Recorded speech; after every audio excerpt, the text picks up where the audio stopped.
Roland Martin Unfiltered, streaming live on the Black Star Network. Folks, I keep telling y'all, Republicans do not care about poor people. They don't care if they're not pro-life, they're not pro-family. You won't believe the programs they want to cut to avoid a government shutdown. We'll be joined by Congresswoman Jahana Hayes, who sits on the House Agriculture Committee, talking about this last-minute showdown. Also, we'll talk to a black Georgia family fighting to keep their 600 acres of land from eminent domain seizure for a railroad in the middle of their predominantly black community. A black superintendent falls prey to moms for liberty who have taken over school boards across the country. Charleston superintendent gets put on a paid administrative leave after being on the job for less than 3 months. One of the board members will be here to explain what is happening. The Fearless Fund won a massive victory in their court in a discrimination lawsuit today. The federal court in Atlanta will tell you about it. Plus, President Joe Biden becomes the first sitting president to join a picket line. And Vice President Kamala Harris was in Atlanta today for her Fight for Our Freedoms college tour. We'll show you some of what she had to say. Plus, in our Marketplace segment, the co-founders of Approved Jets, a private jet company, will be here to discuss their luxury travel offerings. It is time to bring the funk on Roland Martin Unfiltered on the Black Star Network. Let's go. He's got it. Whatever the miss, he's on it. Whatever it is, he's got the scoop, the fact, the find.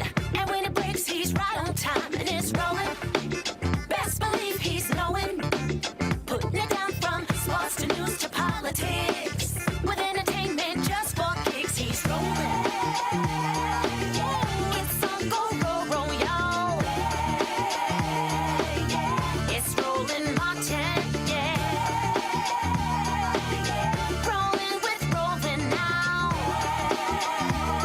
He's funk, he's fresh, he's real, the best, you know he's Roland Martin now.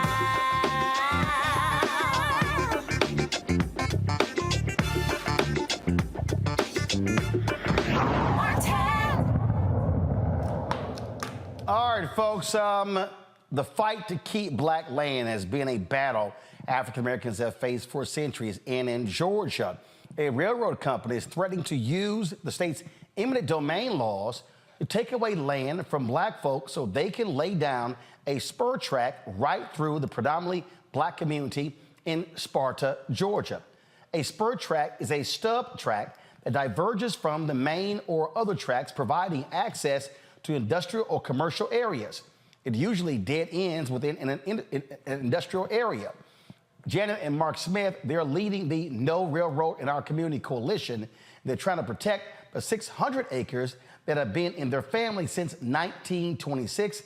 They join me now from Sparta, Georgia. Glad to have both of you here, Janet and Mark. So let's walk through this. When did y'all first hear from this railroad company that they wanted to access your land? It started April the 4th of 2022, and we received a letter from the Sandersville Railroad Company. And the letter, just briefly, it said, "Dear Mr. Smith, the Sandersville Railroad plans to build a new railroad track from near Sparta southward to the Hanson Quarry. I'm sending you this letter because some of your property will be required as a right-of-way for this new project." And I just want to let you know, this is the first we ever heard of it. No phone call, no knock on the door. We just get the letter, and attached to it is a financial statement wanting to know if we own anything, a mortgage, any of our lenders on our property. That was the first we heard of it. So, all right. So have you talked to elected officials in Sparta? What are they saying? Yes, we have. We've talked to them. In the beginning, it was a little colder than it is now. Since they've seen so many people join the coalition, they saw how big the coalition is. I think now that they're coming on board now. They're not against us. As a matter of fact, they even said that they were for us. So that's where they are now. Well, if they're for you, then how can the railroad invoke eminent domain? You know, that's the question. One of the questions that we have for them. You know, if you're for us, you know, it seems like to me that you could stop this now. You know, you could do something with this, and it doesn't have to continue on going through this process. So that's what we're dealing with them now. But the law requires that he prove eminent domain. The president of Sandersville Railroad, Benjamin Tarbutton, he came in with like he had eminent domain. The letters, he's written us numerous letters, and we've written him back, and we're saying no. We don't want this in our community. So it wasn't just us. We soon realized that. And by the way, those 600 acres belong to three other family members. My cousin. Three other family members. Cousin, nephew, and a brother. Right. And as we canvassed out into the neighborhood, our neighbor came over and he said, "Hey, did you get a letter?" And we're like, "Yeah, we got a letter." Then we called our family members. We found out they had a letter.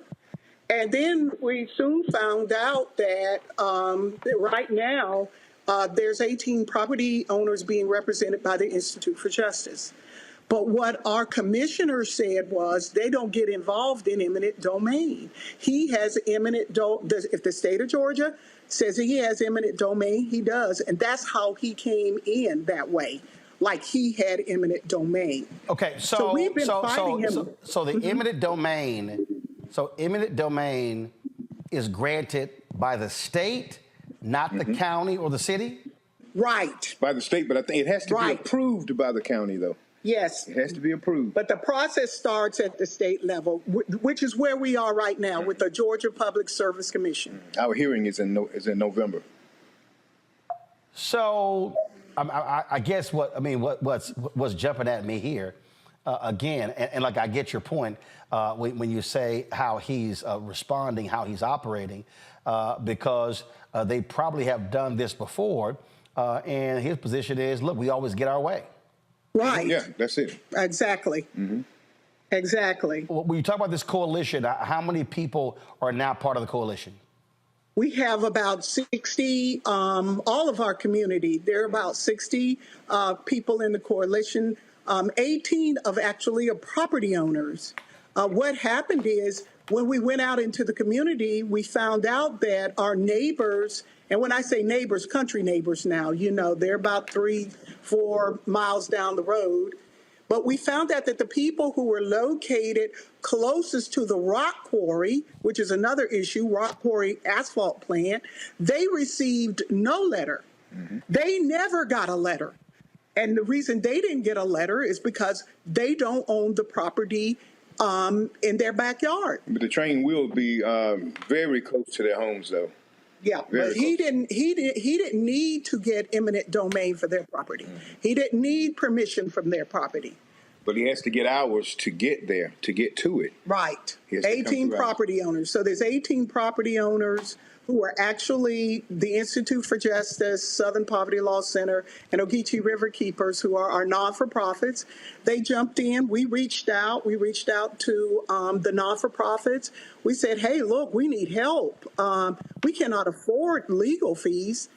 So he, just for like a year, just kept sending us letters. He finally made a monetary offer. His last move was to make a monetary offer. He never offered money up front.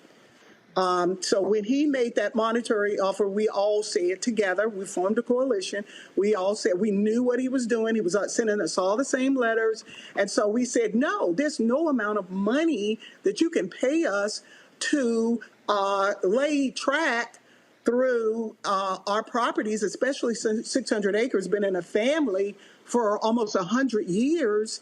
And then your name is going to be on a deed, and the decrease in the property value, that you can't pay us enough to give you permission to do that. And that's when he took us to the Public Service Commission. And that's one of the big issues about this property is my grandfather bought this property during Jim Crow, and it was during the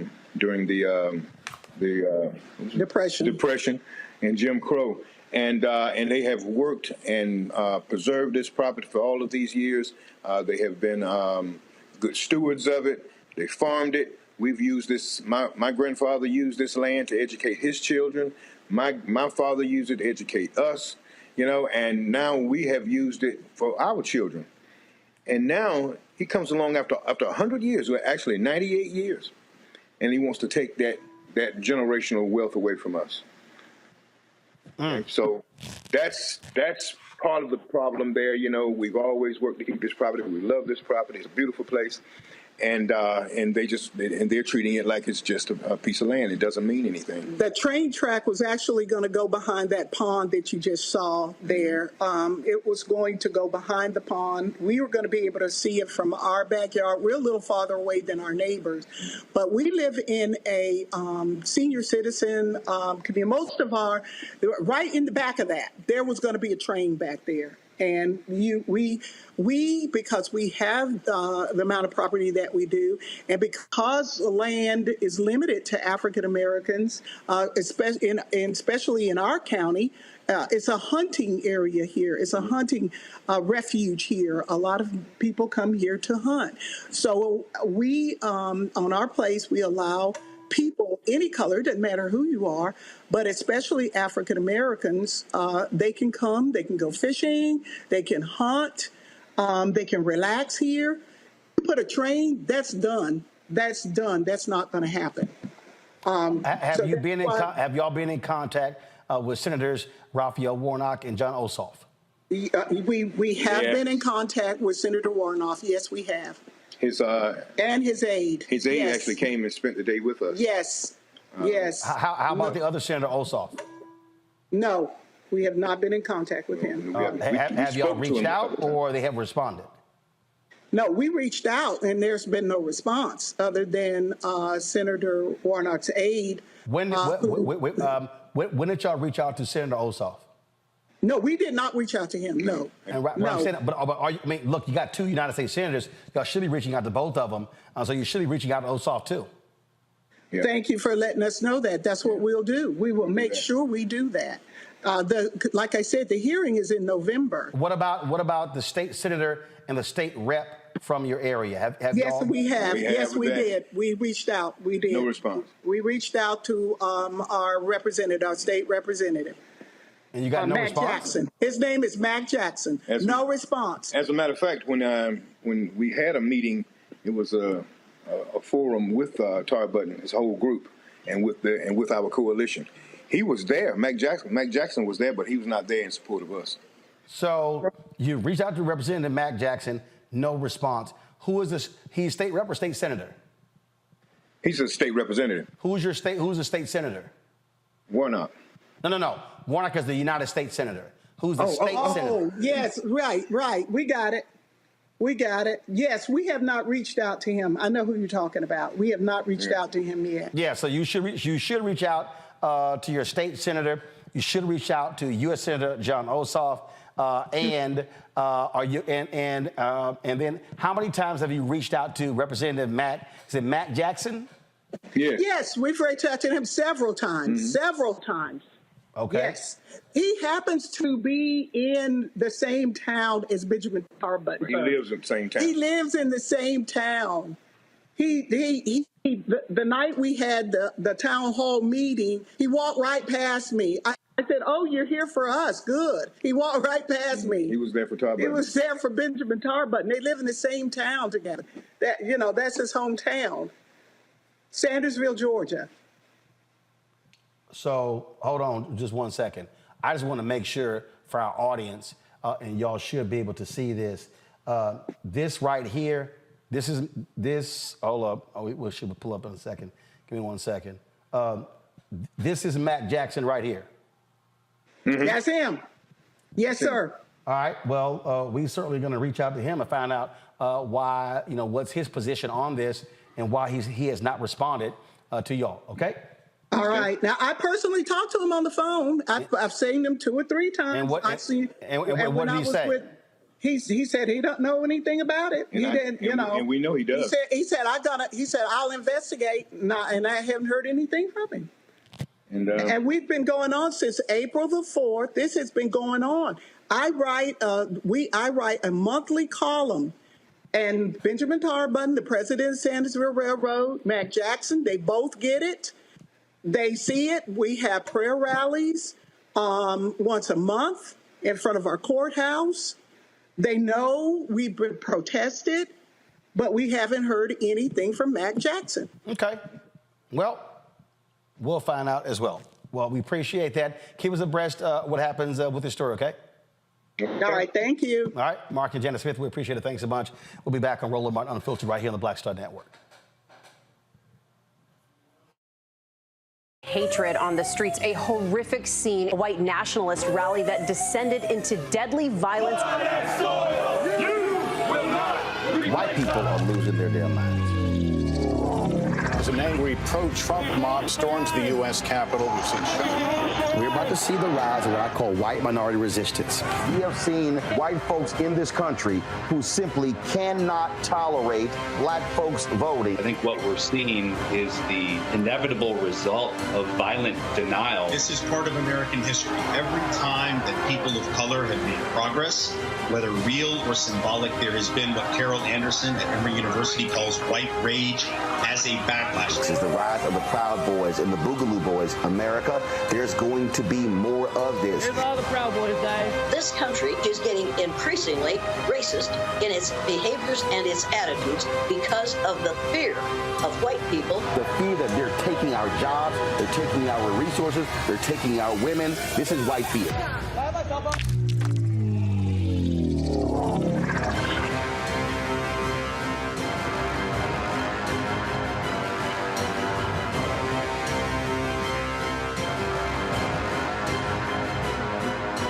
On a next, A Balanced Life with me, Dr. Jackie.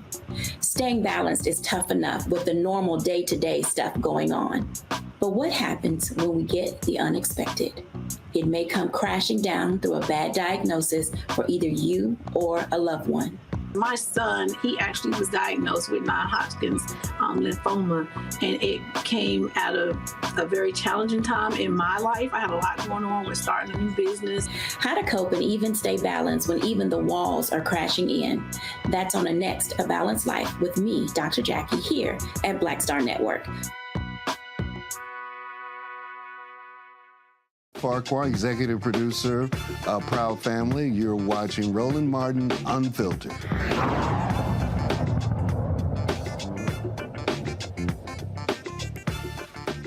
All right, folks, going to bring in our panel right now. Dr. Mustafa Santiago Ali, former senior advisor for environmental justice at the EPA out of D.C.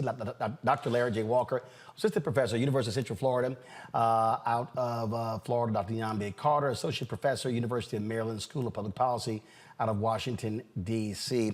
You know what? We see these things, Mustafa, all the time where folks use the power of eminent domain.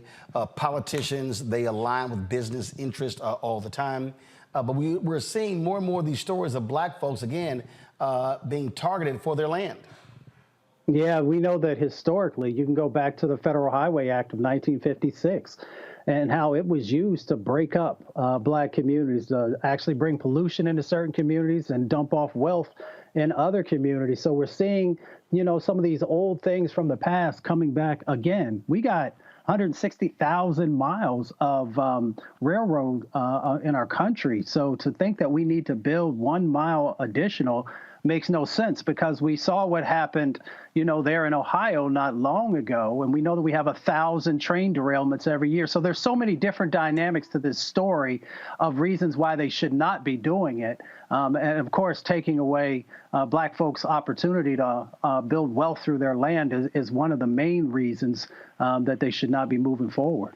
And that right there is really what jumps out, Nyambe. You're stealing black wealth. And for this guy, and go back to my iPad, I really want to know what the state representative, Mac Jackson, has to say. I mean, you've heard them say they reached out, they tried to talk to him, and nothing. He owes those people an answer. And you know what? If you don't stand with them and support them, that's fine. Say it. Mm-hmm. Absolutely.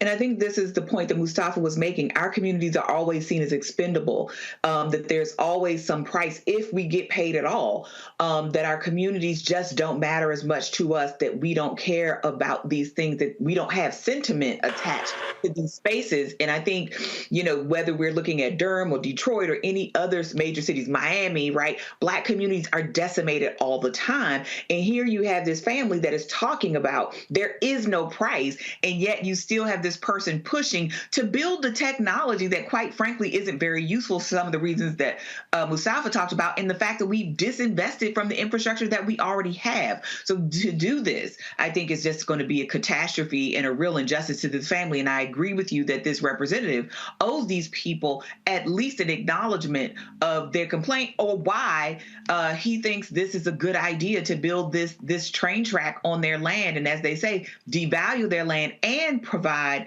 or cause a environmental breakdown to that community. Larry? Yeah, this is a really interesting and sad story, Roland, but it's consistent we've seen throughout U.S. history. First of all, the couple highlighted that in terms of, land ownership, there are not that many Black folks that own that amount of land, acres of land anywhere in the United States. It's also important to note that, like he said, it was purchased during Reconstruction. And in addition to that, we can think about all the Black folks that had purchased land, had hundreds of acres of land years ago. And we've seen what's happening with this corporation. Essentially, that money, that land was taken away from either by the federal or state government or other private entities like we see. I think one of the other troubling things about, this case is that based on the law, that it's not the state, the state can come in terms of eminent domain, but also that somehow corporations can kind of, come in and initially take steps to, take away their land. That Georgia law needs to be changed, because I don't know if any other state has that particular law. But once again, we need to hear from this state representative who is a Black man who is sitting idly by while these Black folks try to hold on to the land that they have had for almost 100 years. It's not acceptable. And it's important why they're on the show. And Roland, I hope we continue to support them and find out what's going on as this story unfolds. We've seen similar stories, Mustafa, other parts of the country, a sister in Tennessee, again, Georgia. I mean, I get emails all the time. And so I don't think people understand the literal assault that Black folks are under. And remember, we were run off of millions of acres of land because of Jim Crow and racism, the Klan. This is a part of the extraction paradigm that the United States has always operated in. It was extraction of indigenous land, extraction of Black folks from Africa, and then bringing us here and enslaving us. And then through Jim Crow, like you said, there was the continual extraction with laws that were put in place. But we also have some power in this situation. There's a Public Service Commission. We talked about it on a previous show, but let me just bring that into this conversation, because that is a set of individuals who are actually elected. And there was actually a brother who was running for the Public Service Commission there in Georgia. And we were continually trying to get people to understand the power that existed inside that position and why folks should be voting. So we've got to make sure that we're utilizing all these various tools so that we can stop the extraction of wealth, the extraction of our health. Because if you run a train through that community, and I've worked on these issues before, you're going to increase the air pollution. You're going to have the dump off that happens often into the water bodies. Many of the folks there probably utilize wells or springs to get their water. So once again, it's our wealth and our health that continues to be impacted. That point right there, Niambi, I think it really is a crucial one when we talk about that public commission. We were there in Georgia, and that brother was in a runoff. Ossoff and Warnock won. He didn't. And at all of those rallies we were covering, he was speaking at those rallies. He was there. And so this is one of those things where I'm trying to get people to understand you got to pay attention to all of these races. And so if you're in Georgia right now, you're like, man, this is a damn shame what's happened to this family, but you didn't vote for that public commission, but you voted for Warnock and Ossoff. This is what happens. Mm-hmm. And the reality of it is, Roland, he probably won with a few hundred votes. I mean, many times these kinds of offices, which are not sexy, which most people don't see how they're important, they don't matter to their lives in any real way until they do. And then people say, oh, wow, I could have voted down ballot for some of these local and state races that proved to be really important, especially when we're talking about our environmental lives, because we know our communities often have worse air quality, worse water. My mom is from a small town in North Carolina called Warrenton, and that place had forever chemicals just dumped in their community.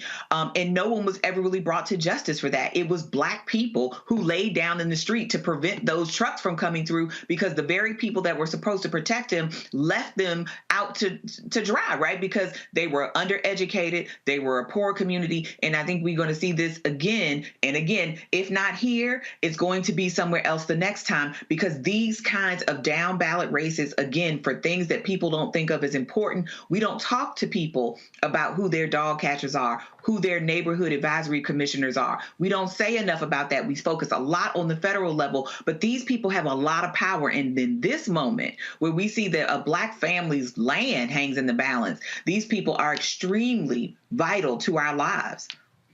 Well, in fact, go to my iPad. This is the result of the 2020 elections. John Ossoff got 2,269,000 votes. He won with 50.6% of the vote. David Perdue won with 49.4% of the vote. If you go to the race with Senator Raphael Warnock, he won 2,288,000 votes, 923 votes, 51 to 49%. If you go to that Public Service Commission, that's what we're talking about right here, the incumbent Republican got 50.4% of the vote, 49.6% of the vote for the brother Blackman. In fact, let me pull up the vote totals here, because that's also, I think, important for me. And it was, give me 1 second, and it was Bubba McDonnell versus Daniel Blackman. That's what happened there. Give me a second. Okay, if I can find the results, because it was absolutely, Blackman lost by 33,000 votes. That was 0.74%, which was outside the margin. Okay, 33,000 votes. I'm still trying to find the actual vote total, because what I want to be able to show, and this is a thing that it happens a lot in these races, Larry, that when you look at the numbers, we always talk about down ballot races. So even though this was a runoff, these were the top three, this was down ballot, the other ones were in the top two, and it always happens. And so, yeah, after the fact, folks complain about something and they say, oh man, it's a doggone shame. I wish we had won that. But this is what we always talk about: judicial races, DA races, state Supreme Court races, all the races that don't get lots of attention, but they also matter. So there's a saying, Roland, all politics are local, is local. And this is a prime example. And for most Americans, in terms of, obviously you're impacted by, you talk about those larger state and certainly federal elections, but individuals in your local jurisdiction, those matter even more, because those people are making decisions on a daily, weekly, monthly basis that are impacting you. And not only that, when you interviewed the couple, they talked about generational wealth. People make decisions at the local level, not only impact you, but impact your children and your grandchildren. And so those elections are critically important. And once again, when folks don't go out to vote and they just focus on the bigger, political issues, then we find ourselves in these situations, particularly considering how vulnerable Black folks are when it comes to wealth and land ownership. As Mustafa said, U.S. has a long history of taking land from indigenous and Black folks, and this is just another attempt. So here's the deal. Daniel Blackman lost that race by about 33,000 votes. He got 2.2 million votes. Go back to my iPad. Ossoff got 2.269 million.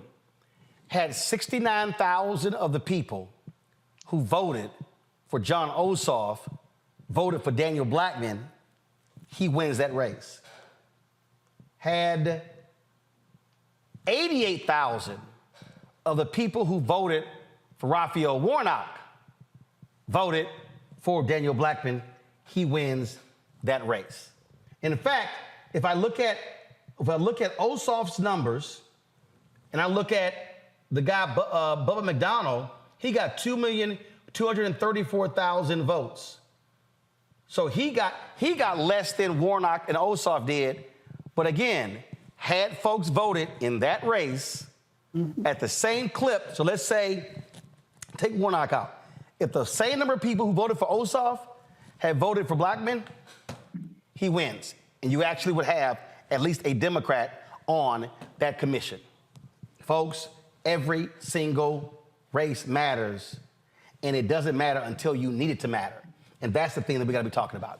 All right, gotta go to a break. We'll be back on Roland Martin Unfiltered, the Black Star Network. Don't forget to support us in what we do. First of all, if you're on YouTube, hit the like button right now, folks. Hit the like button because it impacts our algorithm. Also, support us with our Bring the Funk fan club.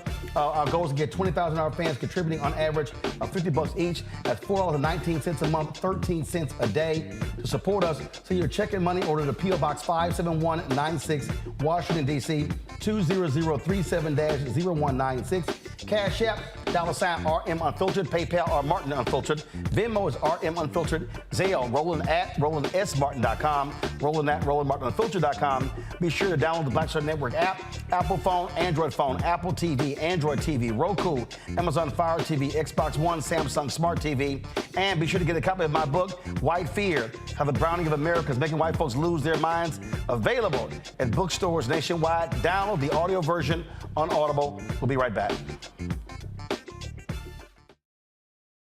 Next on the Black Table with me, Greg Carr. Democracy in the United States is under siege.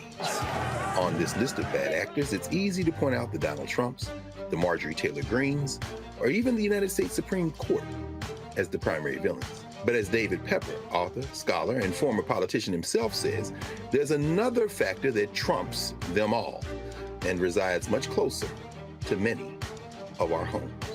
His book is Laboratories of Autocracy, a wake-up call from behind the lines. So these state houses get hijacked by the far right, then they gerrymander, they suppress the opposition, and that allows them to legislate in a way that doesn't reflect the people of that state. David Pepper joins us on the next Black Table, here on the Black Star Network. When you talk about blackness and what happens in black culture, we're about covering these things that matter to us, speaking to our issues and concerns. This is a genuine people-powered movement. There's a lot of stuff that we're not getting. You get it, and you spread the word. We wish to plead our own cause. Too long have others spoken for us. We cannot tell our own story if we can't pay for it. This is about covering us. Invest in black-owned media. Your dollars matter. We don't have to keep asking them to cover our stuff. So please support us in what we do, folks. We want to hit 2,000 people, $50 this month, raise $100,000. We're behind 100,000, so we want to hit that. Y'all money makes this possible. Checks and money orders go to P.O. Box 57196, Washington, D.C., 20037-0196. The Cash App is $RM Unfiltered. PayPal is R Martin Unfiltered. Venmo is RM Unfiltered. Zelle is Roland@RolandSMartin.com. Me, Sherry Shepard, and you know what you're watching, Roland Martin Unfiltered.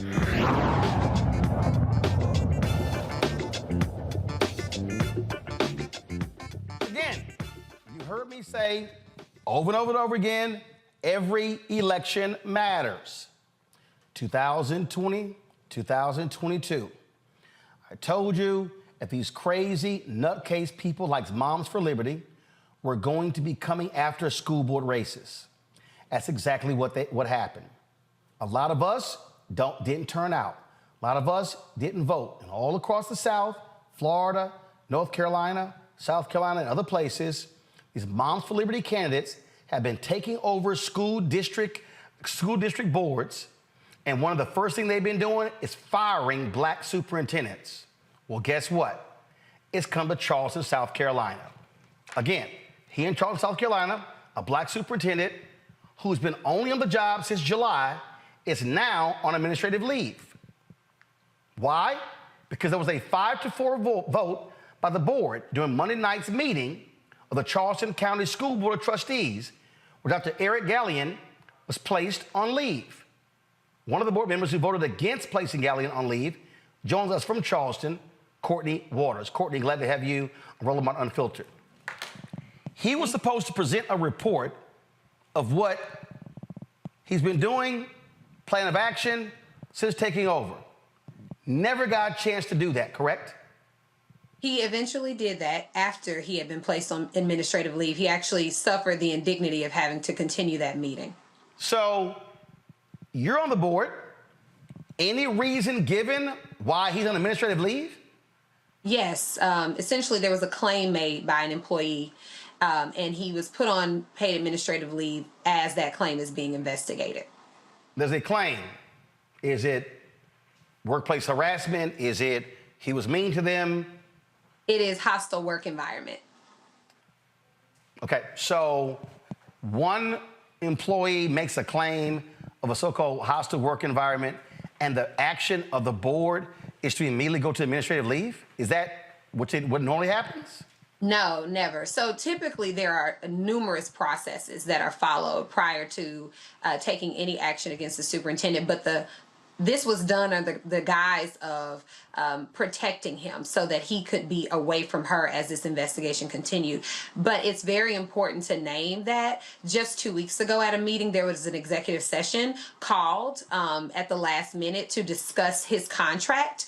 And during that time, we discussed several different items, reasons why he might be terminated. And so this has been a calculated effort. Okay, did he just get the job in July? He just got the job in July.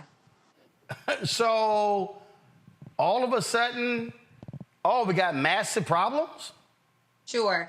And we're not really told. We don't. So, of course, I'm on the other side. So I'm not sure exactly why. I can't say factually why the tide has turned. But essentially, this man came into office early July, and by July 17th, the four of us who voted against him being put on paid administrative leave found ourselves in a position of trying to convince the board to overturn a decision not to allow the superintendent to hire or make organizational changes. Now, to be clear, that action that was taken on May 18th preceded his arrival and had to do with the interim superintendent not making any changes until a new superintendent arrived. However, about a week after he arrived, the board was like, no, he can't make any changes. He just got here. We're not handing him the keys to the kingdom. And so what is assumed in the community is that there was some conversation had or maybe some information shared about, him that made the Moms for Liberty faction of the board believe that he would be a radical, and they started to oppose every change that he's tried to make in this district. I'm confused because normally when somebody is named superintendent, you actually hire them to run the district. You hire them to make changes. You hire them so they can hire people and hire staff. You don't hire somebody to be superintendent and then have the board of trustees basically run the school district. Not only that, but our policies actually say that we are supposed to operate at a policy level, and we are not supposed to deal in the strategic choices or the administration of the district. And so, of course, his contract says that he's allowed to manage the district in all the ways that are required. He's allowed to choose staff. He's allowed to fire staff. But this board has put an action in place that actually contradicts our policies and his contract. Okay. Wait a minute. So you sign somebody to a contract to do the things that you're supposed to do to lead the contract, and then when he signs the contract, then they go, nah, forget what the contract says. We ain't let you do any of that. Essentially, that's exactly what happened. And it's been shown, demonstrated through several actions. It wasn't just, he tried to bring a chief of schools to the district, because this is a man, by the way, who's probably the only CEO or commander-in-chief in America who has not been able to choose his own staff. He is working with the staff that existed in the district prior to him arriving, many of whom actually applied for the role. But these Moms for Liberty folks have cozied up to certain folks in the district. And so there's this sort of organized strategy to stop him in his tracks at any cost. This is so. When did this 5 majority come into play? So they came into play last November. I'm the only board member who had already served on the board previously. And so the entire board is new. This faction came out of nowhere and they all won by very slim margins. Every one of them ended up, all but one of them, all but 2 of them, ended up in a race where there were multiple candidates who were much more moderate or left-leaning, and they split all of the votes, and these folks edged in at very slim margins. Wow. Wow. Questions from our panel. Nyambe, you first. Hi, Courtney. Thank you for joining us. So what is the plan with Dr. Gallion? I mean, at this point, he's only been allowed, to do nothing and is now on administrative leave. So is this tantamount to firing, or is the hope that he will get tired and resign? Like, what is the plan here? So the plan is that the community, so the beautiful thing in our community right now is that folks are responding. If I could name any silver lining here, is that our community is mobilized. You wouldn't believe the number of calls, texts, emails. We've been on the phone all day long with people saying, what can we do? The principals are like, let's organize a walkout. There are folks in the community asking. And so we're convening people to decide how we're going to strategically hold them to the fire. I immediately sent a note last night as soon as I got home and said, I expect that this investigation moves swiftly and that it's not some smokescreen just to keep him out of work. And so we were told by the chair that counsel had reached out to his counsel. We made sure that his counsel gets to be involved in the selection of the investigation firm, because at this point, the integrity of it all is compromised. Mm-hmm. Mm-hmm. Thank you. Larry. Yeah, sure. Thank you for, coming on the show. I guess my question is, it sounds like legally, and look, I'm not a lawyer, but it sounds like you talked about his contract. It sounds like the board could be in breach of contract and find itself in a serious situation when it comes to liability. What are your thoughts about that? So my thoughts are, these are taxpayers' dollars, and most of the taxpayers agree that it was a huge waste of resources to go through a search and then hire a man at a very significant salary and then decide it doesn't matter. However, what people need to understand about these Moms for Liberty folks is that they've got a very clear agenda and assignment, and none of that matters to them. How much money they spend on this doesn't matter nearly as much as when they scrutinize academic programs that they then reject or narrowly pass through, because their assignment is, we are going to control who is working on behalf of children, what information is presented to them, and they are doing this systematically through committee work, through policies, et cetera. So it doesn't matter that we are going to be on the losing end of a lawsuit, because the objective is clear. It's not education related, but it is a very clear objective. Mm-hmm. Mustafa. Yeah, first of all, thank you for everything you're doing. Thank you for that last comment also, because folks really need to pay attention to these power dynamics that are playing out both in your city and across the country. Just for folks who are watching, has there ever been anyone else in this position that has had to face a similar set of actions? The only time before that I know of is the one time we had a Black woman superintendent, Dr. Maria Goodloe Johnson, and she was run out of town. Mm-hmm. Yeah, thank you for that, because I knew the history there. I wanted everybody else to know it as well. Mm-hmm. And Courtney, the reality is, all across South Carolina, where Moms for Liberty took over school boards, they've done this exact same thing. They've run out Black superintendents. Yes. And what's interesting is that they tend to replace them with Black superintendents. And so it neutralizes the claim of discrimination. But if you look beneath the surface, it is there. But of course, in terms of legal standing, then no one can identify a pattern. So what they're essentially doing is finding someone that they're okay with, right? And this is no condemnation on those individuals, because I don't know them personally. I know what's going on in my district. But they tend to find neutral individuals who will either not stand in the way of their bidding or will support their bidding, and they go with that candidate versus who is sitting in the seat, who has expressed that there are issues. And I would also name that the big issue in our district, because last night, not only did they place the superintendent on administrative leave, they also denied the hiring of a chief academic officer permanently. We had a born and raised graduate of Burke High School who has served as a teacher, a principal, an associate superintendent of elementary schools, and as interim chief academic officer during a moment when I'm sorry, I have a 4-year-old. We got you. Don't worry about it. Go ahead. Who served also as interim chief. You got to be quiet if you're going to stand right here. Okay. Who served also as chief academic officer during record progress for our students. So for the first time in our school's history, our district's history, we have all subgroups improving in reading. That's never happened in Charleston County. Okay. And they denied the confirmation of this woman who had been interviewed by an external panel. Never has that happened before. So this is far more than just one individual they're targeting. Again, this is what happens, and I keep saying to our people, when we do not maximize our vote, these folks are able to squeak in, take over, and then they control power. When is the next school board election? So November 2024. However, 3 of our 4 seats are open, and only 1 of the Moms for Liberty candidate seats is open. So their seats are 4-year seats? Yeah, so the reason that, so I've had 2 2-year terms. Our delegation set in place a new law a few years ago, and taking us from at-large elections to single-member districts. Right.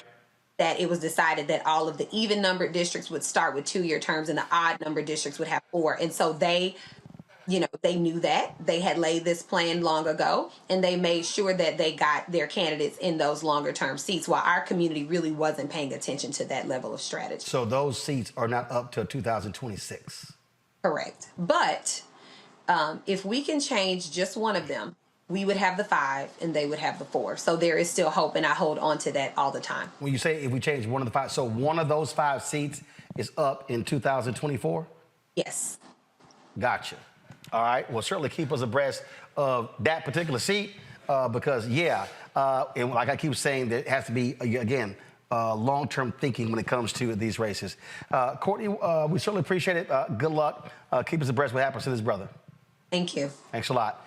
All right, folks, going to go to the break. We'll be right back. I'm Roland Martin Unfiltered on the Black Star Network. We're going to talk about Republicans. I told y'all these people ain't pro-life. They ain't pro-family. They ain't pro-America. They ain't patriotic. Wait until I explain to you what they want to cut in order to get a debt ceiling deal. It ain't got nothing to do with the Defense Department. They're attacking poor people, children, and women. That's next. I'm Roland Martin Unfiltered.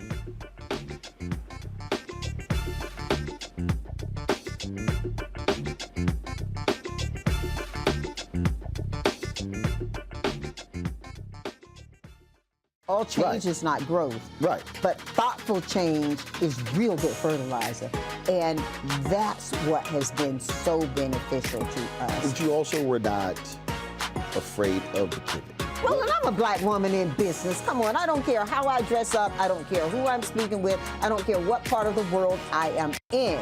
I still am a black woman in business. Being afraid of the pivot, being fearful of change is not what got me here. Respectful of change, respectful of pivot, yeah. Fearful, no, no.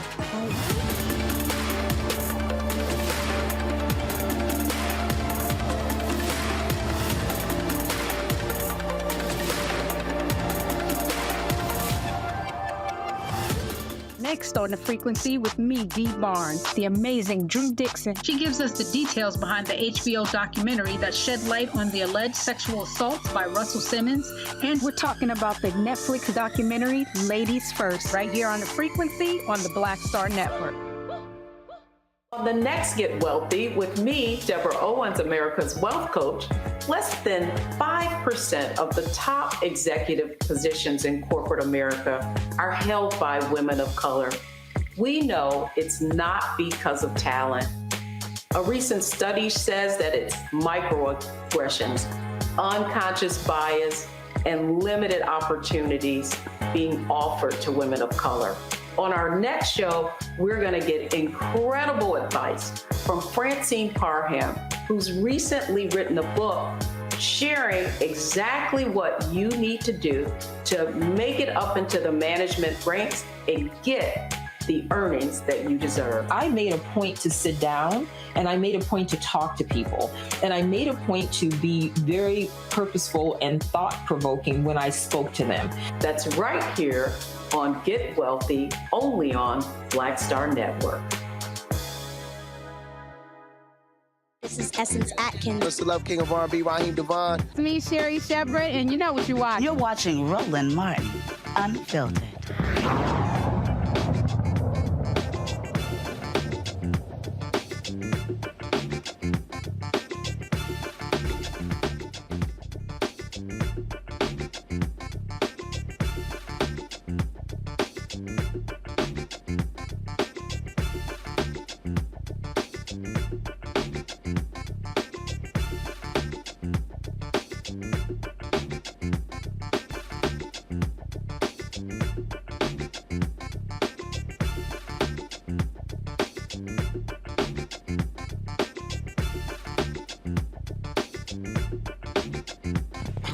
So you heard what Courtney there said, long-term thinking.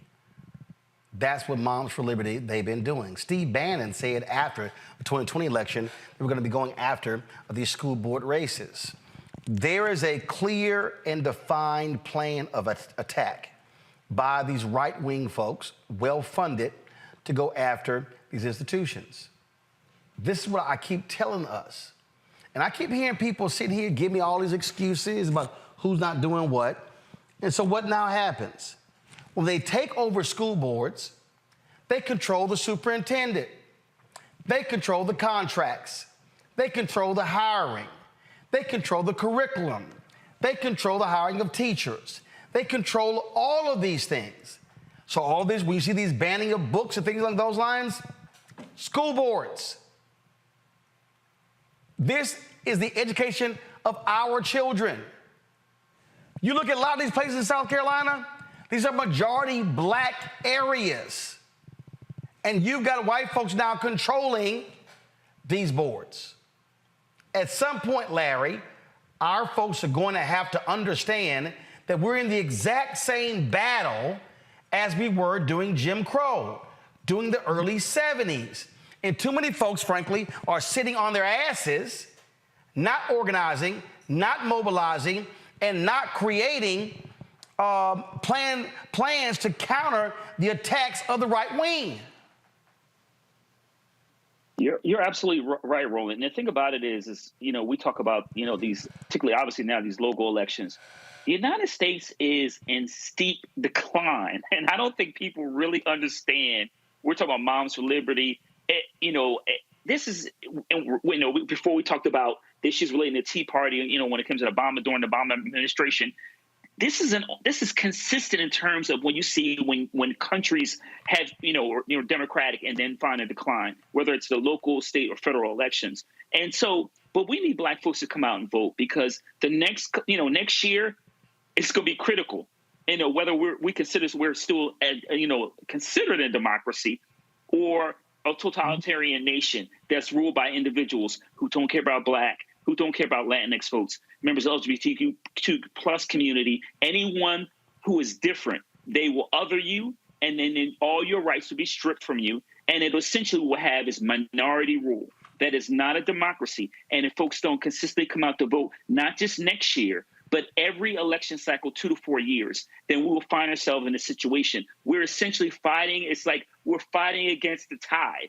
And it's critically important that we're engaged, that we fund the candidates that will definitely address the issues that concern the members of the Black community, and that we consistently vote, not just next year, but every election cycle after.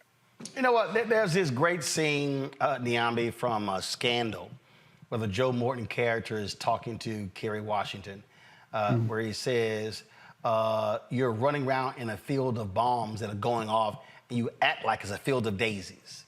Mm-hmm. And that's what a lot of people are doing. And the reason, and I know there's somebody watching, and I see y'all comments on the boards. They keep saying, well, Roland, it's not just Black people. But I keep saying, if you look at these areas where you have a lot of black folks, our numbers are piss poor. In fact, perfect example. Tammy Sawyer dropped this. Let me just show you this here. This is an example of what I'm talking about. There's a mayoral race happening right now in Memphis. Right now in Memphis. We saw what Republicans did there in Nashville, where they split Nashville into 4 congressional areas, trying to strip authority. Memphis is a black city. Listen to the voting totals thus far during early voting. Go to my iPad. That's the number of people in Memphis who have gotten out and voted. Slow with it. Come on. 6%. That's the number of people in Memphis who have gotten out and voted in early voting thus far. You've got 5 days, Tuesday through Saturday this week, to get out and vote yourself. Memphis, whoever is the next mayor, will impact our city for the next decade. We're talking economic reform. We're talking criminal justice reform. We're talking about impacting our schools and, most important, our youth. If you're worried about crime and potholes, take 5 minutes and make a decision. 6%. Let's get that number up, y'all. It takes 5 minutes, and you can take somebody with you. Every day this week, I'll be posting another clip from one of the 5 interviews that I was able to do with candidates for Tammy Sawyer Talks: Van Turner, J.W. Gibson, Michelle McKissick, Paul Young, and Reggie Hall, so that you can make an informed decision. Tammy Sawyer Talks has been really excited to be a part of this process. I have been excited to be a part of this process and sit down with candidates. We'll be continuing to do coverage throughout the week, including covering the impact of the indictment of 9 officers for the murder of Gershon Freeman at 201 Poplar. So continue to stay tuned, but also get out and choose somebody. I'm not going to tell you who to choose. I'm going to tell you to be informed. I'm going to tell you to get out and vote. 6%. Let's put a 1 in front of that. Let's get to 16% by the end of early voting, okay? And then next week, let's get to 96%. I believe in you, Memphis. Let's do this. Get out and vote. Right there. I'm sorry. There are no excuses. And I guarantee you, it's a lot more than 6% complaining. Well, it's always easy to complain than to do something. But I think, Larry's point is one that bears repeating, not just in Memphis, but all over, because I think we always assume there will be another election, another opportunity to make it right. But what folks like Moms for Liberty and others are trying to do is play these long games. We saw it with Project Red Map in the early 2000s, where Republicans realized, we need to look at these down ballot races. We can win state houses. We can win gubernatorial races. So we don't actually need to win the presidency, because if we can win the states, we can actually extend our lives, because Republicans are quite unpopular as a group when we look at the United States nationally, but we don't vote as a nation. We vote in these districts, we vote in these communities, and they knew that, and they had great success with that in winning state houses, winning gubernatorial elections. And now in a place like Memphis, where you talk about mayoral elections and everything that mayors have to do in terms of police and hiring police chiefs, when we think about city managers and all of these really vital services that people claim they care about, mayors get to make a lot of those decisions. And the fact that Memphis is almost 65% black, and we don't even have 40,000 black folks in Memphis who've shown up, that would be about 10% of the population of Memphis, I think is an abomination. But it is unfortunately all too common. But I think the larger point is we can't assume there's going to be another election, because if these people have their way, you won't be able to vote anymore. We see what they're doing in Tennessee. We see what they're doing in Alabama, what they're doing all over the South, but in other places as well. And just because the lights come on and you collect a paycheck doesn't mean that you will always be able to do those things, because the way these people are looking at the world, they don't really see a place for people that look like us. And again, Mustafa, when we're talking about how we must be exercising our power and using our power, we sat here and got some good news finally from this Supreme Court. Yesterday was the deadline for the special master to redraw those congressional districts. Well, Republicans, what they did was they wanted to stop this at the Supreme Court. Well, finally, a Supreme Court got some guts and said, you're not going to defy a federal order. Go to my iPad. Supreme Court declined to revisit Alabama's voting map dispute. That means now and that a special master is going to redraw lines, and there's going to be a second black district in Alabama. There's going to be a third opportunity district in Alabama. So now all black voters are not going to be pressed into one particular map. This is actually a huge, huge win. Now, they thought, Mustafa, they thought because Brett Kavanaugh sort of signaled in his previous ruling, in the previous opinion, regarding the Section 2 of the Voting Rights Act, in terms of how long it should be able to go forward. So they thought, boom, you know what? Here's our way. But what happened here was the court was like, yeah, no. Y'all ain't just going to diss the federal courts and try to say goodbye to the apple. But here's the thing again. All right, if we get this second district in Alabama, use the power and vote. There's a case in Louisiana, the creation of a second district. Louisiana's black numbers are horrible. There's an ongoing court case in Georgia right now that could create another district. The court in Florida has determined Ron DeSantis was wrong in splitting up 2 black districts there as well. We may have 5 or 6 new black members of Congress from these areas. But again, we're not going to exercise power if voters are not exercising their power. Yeah, exactly. So, you know, on the Supreme Court, they played themselves, right, by thinking that they could punk the Supreme Court, and it didn't work out for them.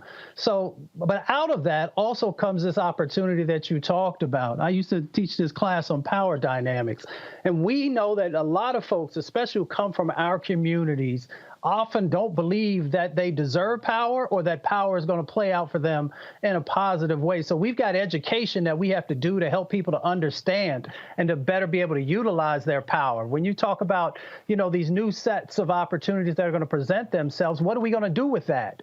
Right? Are we going to make sure that we're placing the best candidates into those positions? That means that we have to do our homework also. We have to push those candidates. And when there are these opportunity districts that pop up, you know, then we've got to make sure that we're also mobilizing folks to take advantage of that so that we can really maximize not only this opportunity, but moving forward, maximizing the resources that will also be tied to these positions and actually building a stronger foundation underneath of our communities. But that goes back to, do we really believe that we actually deserve power and that we're going to use that power?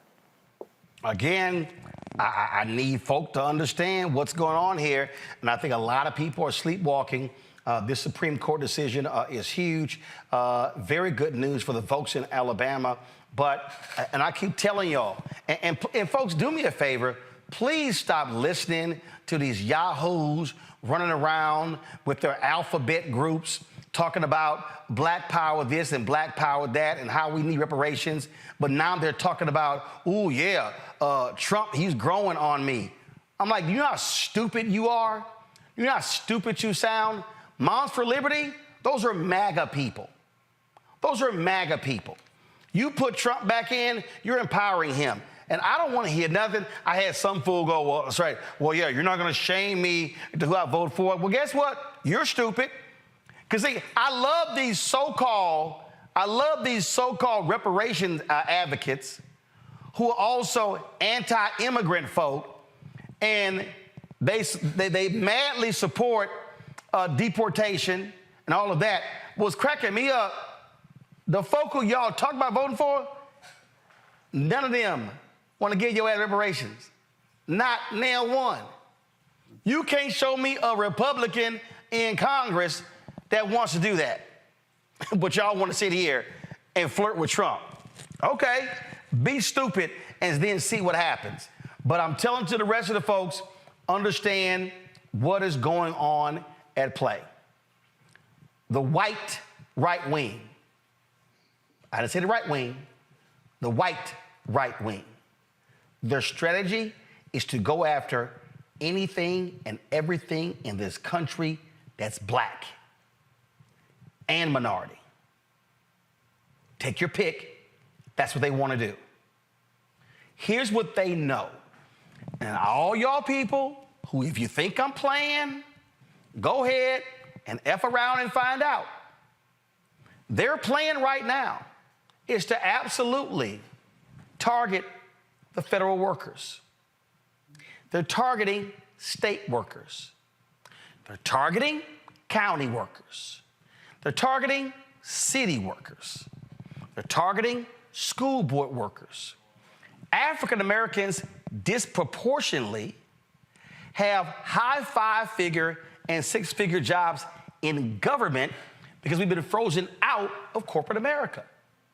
So when you hear these yahoos come here with their smaller government, that means getting rid of your black ass and your mama and your daddy and your aunts and your uncles and your cousins. That's their game plan. Right now, Trump and his nutcase Republicans, they are literally drawing up plans.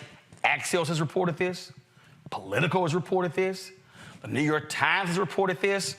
Right now, in D.C., not far from our studio, they have a complete operations center where they are drawing up plans to completely dismantle the federal government. They are on record as saying, we want to fire anybody who does not align with MAGA principles. So, Mustafa, these folks can play games if they want to, but they need to understand this is a federal level, a federal strategy, a state strategy, a county strategy, a city strategy, and these billionaire Republicans, they are using their money to drive this. And so it's the courts, it's legislative, it's every facet, and we still got some people sitting here going, well, you know, I think Trump is the lesser of two evils. Biden has put more black women on the appellate bench than all other presidents combined. And these fools actually say there's no difference between Trump and whoever his VP is and Biden and Harris. They're nuts. Yeah, they're just, they're spouting the same talking points that, that the Heritage and the rest of that crew, Ace and the rest of them continue to just push out. The reality of the situation is that we should be doing what's best for our communities. We should always take a look at candidates and say, who is it who's actually lived up to the words that they've done? And I never push any administration, but this current administration has put billions of dollars back into our communities. That's a fact. That's not opinion. It's not theory. And folks need to stop dealing with just opinion and theory and get down to the real facts of what's going on in our communities. So if you say that you love black people, then act like it and make sure that you're actually doing your research about who has actually helped to make change. Now, that doesn't mean that we should not push the Biden administration to continue to do better, or any administration. But we also got to realize the fact also that the MAGA Republicans are being very clear. They used to do stuff in the shadows, right? Now they're right there in your face saying, what you going to do about it? We done told you everything that we are going to eliminate. So if you're having problems with housing right now, they're going to make sure that the things that have been going on over at HUD that benefited our communities is minimized or is gone.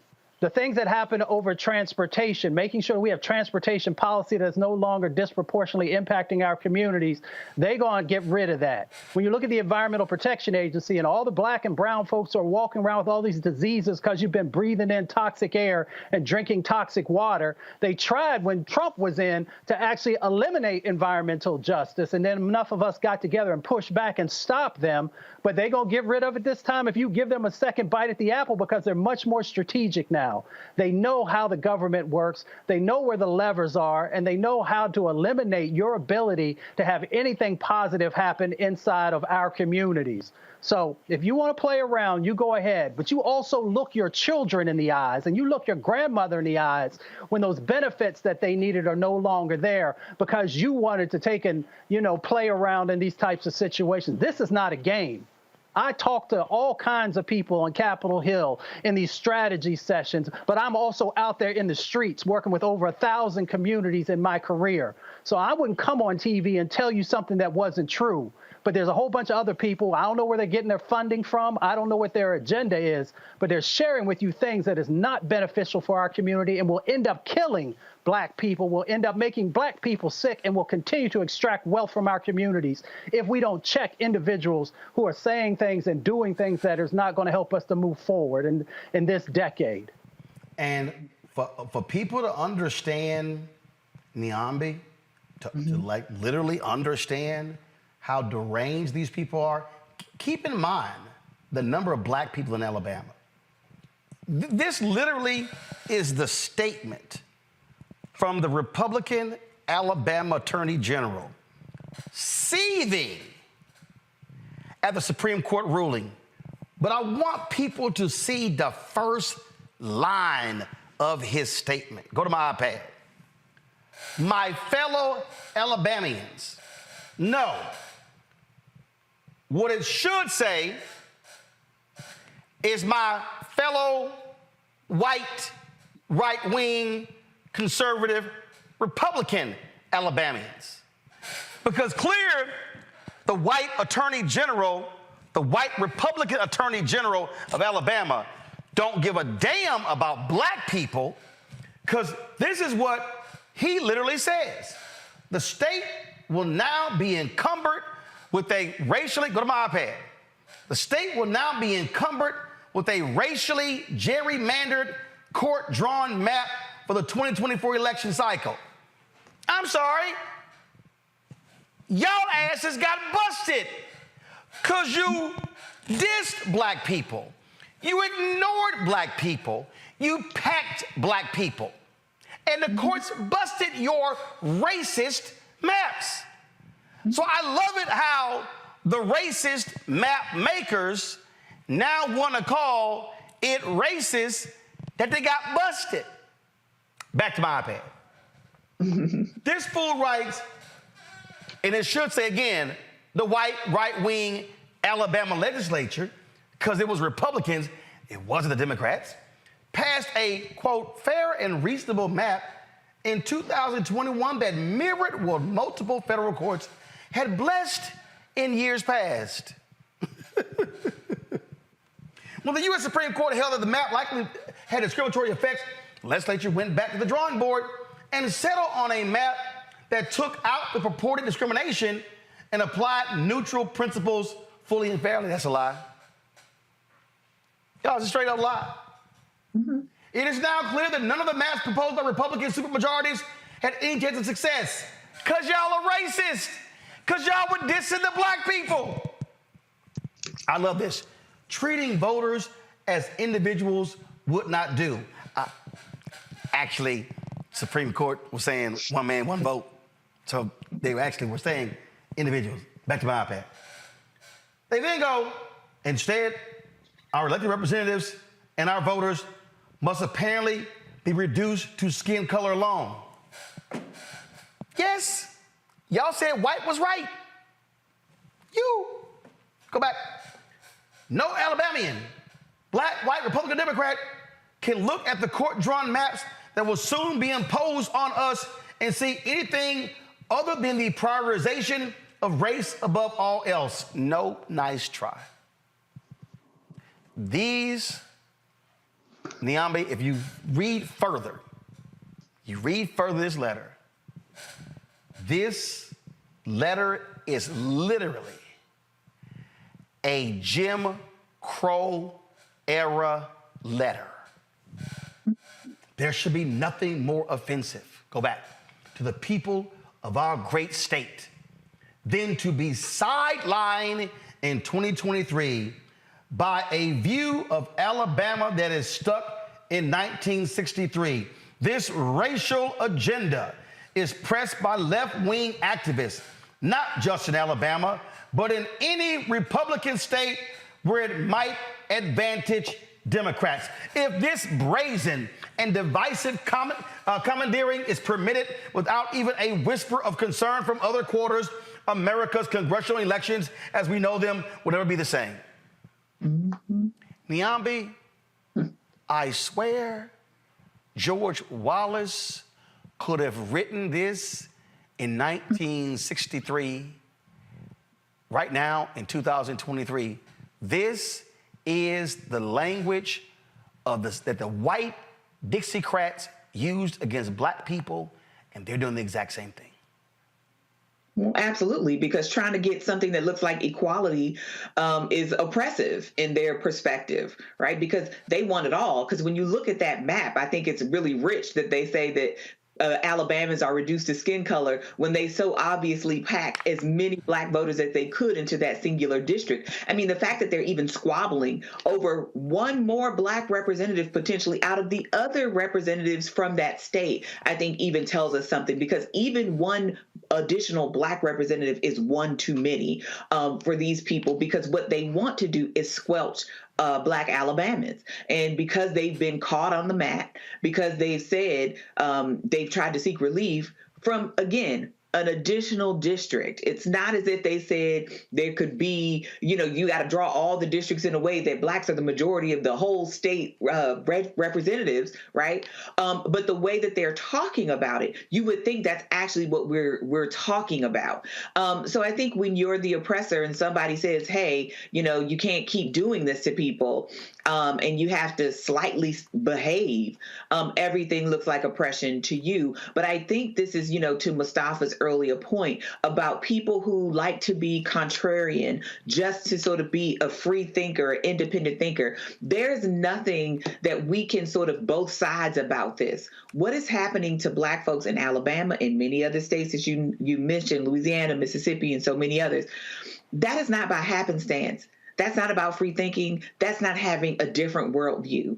In many cases, these people do not see a world where black people should have any place at the table, where black people should wield any kind of power. And if we are not careful, some of us will both sides ourselves into the grave, because these people are not happy for us to sit at the table, but they are happy to use our votes. They are happy to use our shields. They're happy to use our faces, our likenesses, our art, or any other thing to sell this vision that just does not exist, right? This vision of color blindness, which, lo and behold, always leaves us with the short end of the stick, always with less than, always, in some cases, with nothing.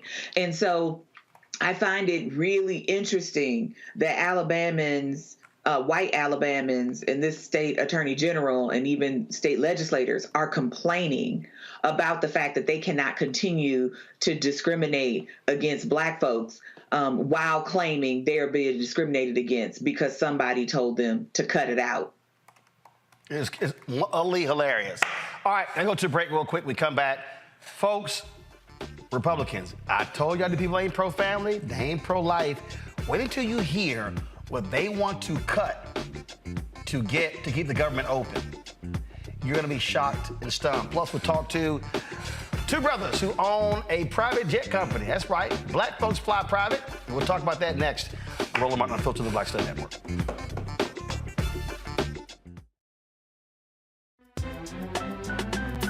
I'm Faraji Muhammad, live from LA. And this is The Culture. The Culture is a two-way conversation. You and me. We talk about the stories, politics, the good, the bad, and the downright ugly. So join our community every day at 3 p.m. Eastern and let your voice be heard. Hey, we're all in this together. So let's talk about it and see what kind of trouble we can get into. It's The Culture, weekdays at 3, only on the Black Star Network. Hatred on the streets, a horrific scene, a white nationalist rally that descended into deadly violence. White people are losing their damn minds. As an angry pro-Trump mob storms the U.S. Capitol, we've seen shooting. We're about to see the rise of what I call white minority resistance. We have seen white folks in this country who simply cannot tolerate black folks voting. I think what we're seeing is the inevitable result of violent denial. This is part of American history. Every time that people of color have made progress, whether real or symbolic, there has been what Carol Anderson at Emory University calls white rage as a back last This year. is the rise of the Proud Boys and the Boogaloo Boys. America, there's going to be more of this. Here's all the Proud Boys, guys. This country is getting increasingly racist in its behaviors and its attitudes because of the fear of white people. The fear that they're taking our jobs, they're taking our resources, they're taking our women. This is white fear.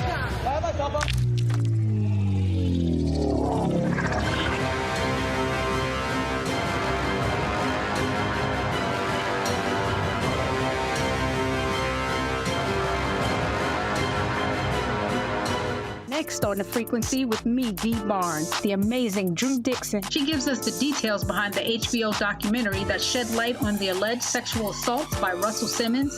And we're talking about the Netflix documentary, Ladies First, right here on The Frequency on the Black Star Network. Hey, it's John Murray, the executive producer of the new Sherry Shepherd Talk Show. You're watching Roland Mark, Unfiltered.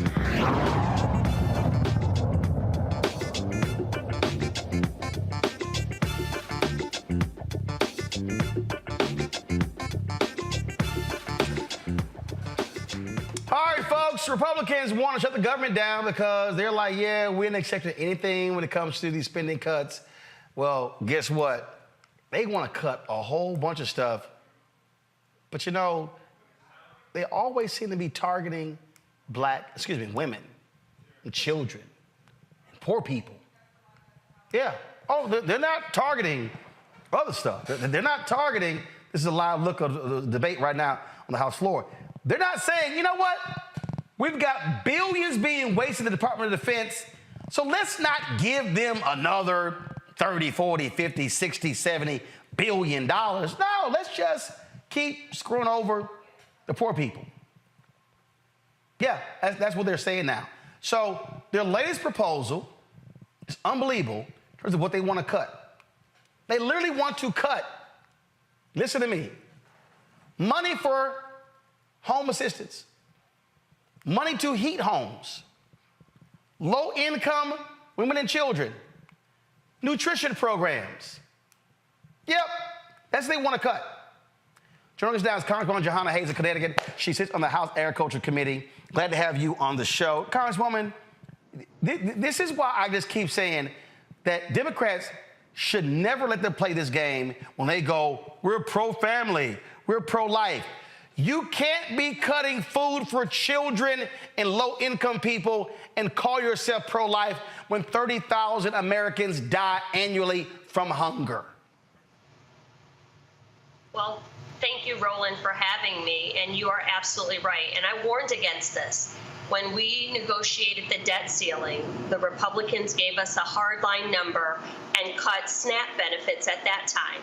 And I warned my colleagues, they're not done yet. I don't know what their obsession is with feeding the poorest people in this country, the safety net programs that keep children fed. This budget that they want to put on the floor will cut WIC by $800 million. A family will go from $47, what they were getting for fresh fruits and vegetables, to about $13 a month. 300,000 families who receive rental assistance will be in jeopardy, heating assistance. But they don't stop there. It's not just food. Their cuts to Title I would remove 225,000 public school educators from Title I schools. This is just dangerous legislation. It's the worst ag bill that we've seen in 20 years, and it specifically targets women and children. Nothing about the highest income earners, nothing about rolling back some of the Trump tax cuts.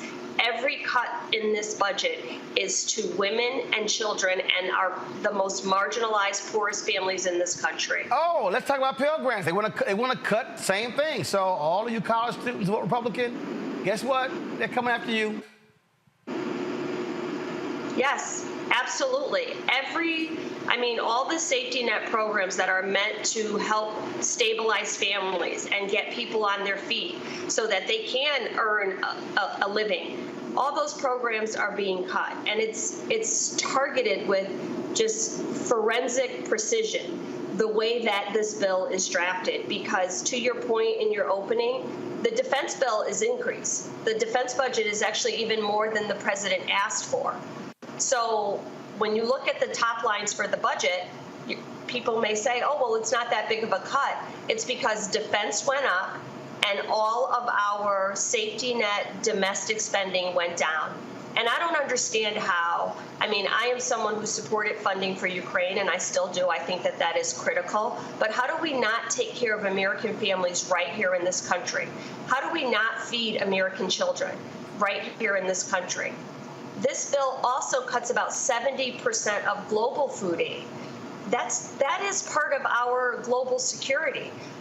I've really studied this issue as the chair of the Nutrition Subcommittee and now the ranking member. This has been my #1 issue, and these provisions are so incredibly dangerous. It's about more than just putting a meal on someone's table. This is, I mean, the intersection between all of these problems, between all of these communities when we're not feeding people is just so critical. And I can't believe that this is the bill that they're putting on the floor and selling it to the American people as this is fiscal responsibility. They are not pro-life. They are not pro-children. They want to starve them and feed them once they're here after they force women to have babies. You mentioned Ukraine, and I got a bunch of tweets on this, and it's hard for people to understand this.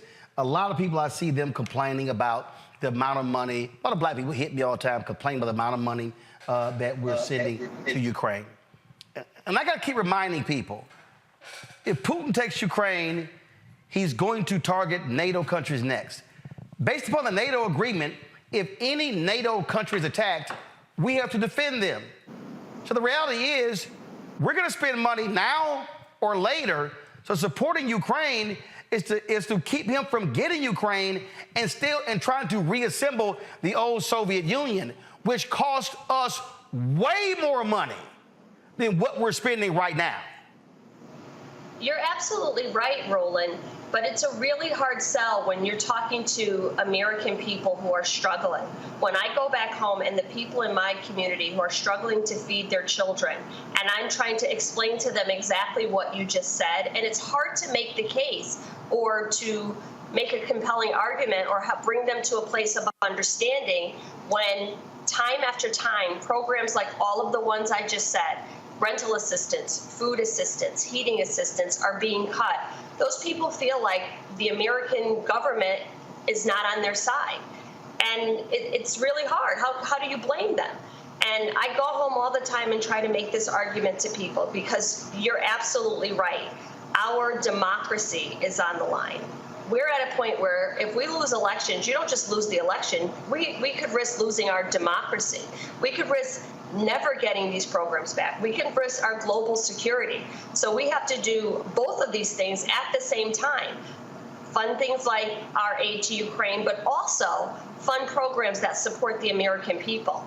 It should not be one or the other, and that is the choice that my Republican colleagues are putting on the floor right now. Congresswoman Jahana Hayes, I certainly appreciate it. Thank you so very much for joining us. Keep up the fight. Thank you so much. Well, it's going to be a long week. All right, we appreciate it. Thanks so much. All right, folks, some good news out of Atlanta today. The Fearless Fund went to court. You know, Ed Bloom, that white nationalist, he's been targeting anything dealing with affirmative action, dealing with race. Well, they went to court today. Well, a federal judge did not grant him what he wanted, and so he's already appealing to the Court of Appeals. Why by Saturday? Because that's the deadline for folks to apply. Folks, we're talking about $20,000 grants to black women-owned businesses. And so he's saying, how dare they help black women entrepreneurs? When it comes to venture capital, black people are getting less than 2% total dollars. Black women, less than 0.5%.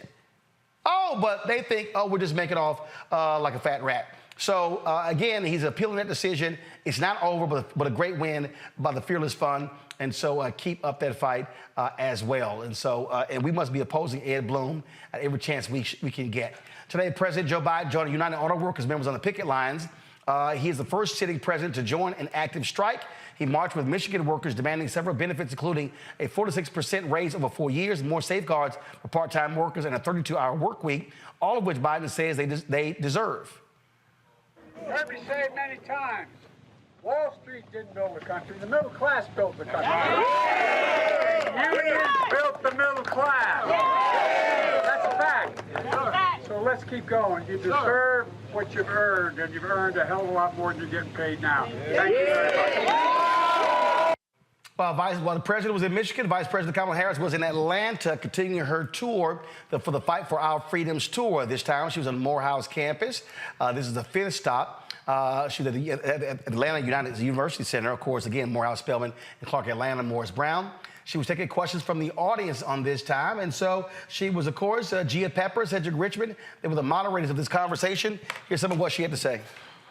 So, Madam Vice President, in light of recent legal challenges to reproductive rights, what strategies do you believe are essential for the protections provided by Roe v. Wade? And how can we promote a more inclusive and comprehensive approach to reproductive justice? Thank you.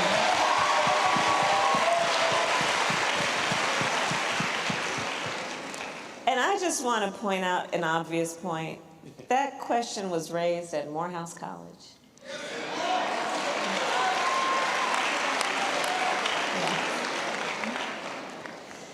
So, as I said earlier, for your generation, in your lifetime, you have witnessed the highest court in our land, the Court of Thurgood, take a constitutional right that had been recognized from the people of America, from the women of America. You all are going to know less constitutional rights than your mother or your grandmother. And after that decision, the Dobbs decision came down, it's been just a little over a year now, in our country, in states across our country, they started proposing and passing laws to criminalize healthcare providers, to punish women, to make no exception even for rape or incest. And now everyone has grown here, so I'm gonna talk about that a little bit, because understand on this issue, this is not just about some intellectual academic debate. Since that decision came down, there are people in our country every day who are silently suffering. Now, many of you know, Makai mentioned that I started as a prosecutor. One of the reasons that I decided to become a prosecutor is because when I was in high school, my best friend, I learned, was being molested by her stepfather. And I said to her, you have to come live with us. I called my mother. My mother said, yes, she has to come live with us, and she did. And I specialized then in cases of violence against women and children. So the idea that these so-called leaders who are extremists would pass laws with even no exception for rape or incest, what that means is they are saying to a survivor of a crime of violence, a violation to their body, that they don't have the right to decide what happens to their body next. That's immoral. That's immoral. And here's the thing on this subject. One does not have to abandon their faith or deeply held beliefs to agree. The government should not be telling her what to do with her body.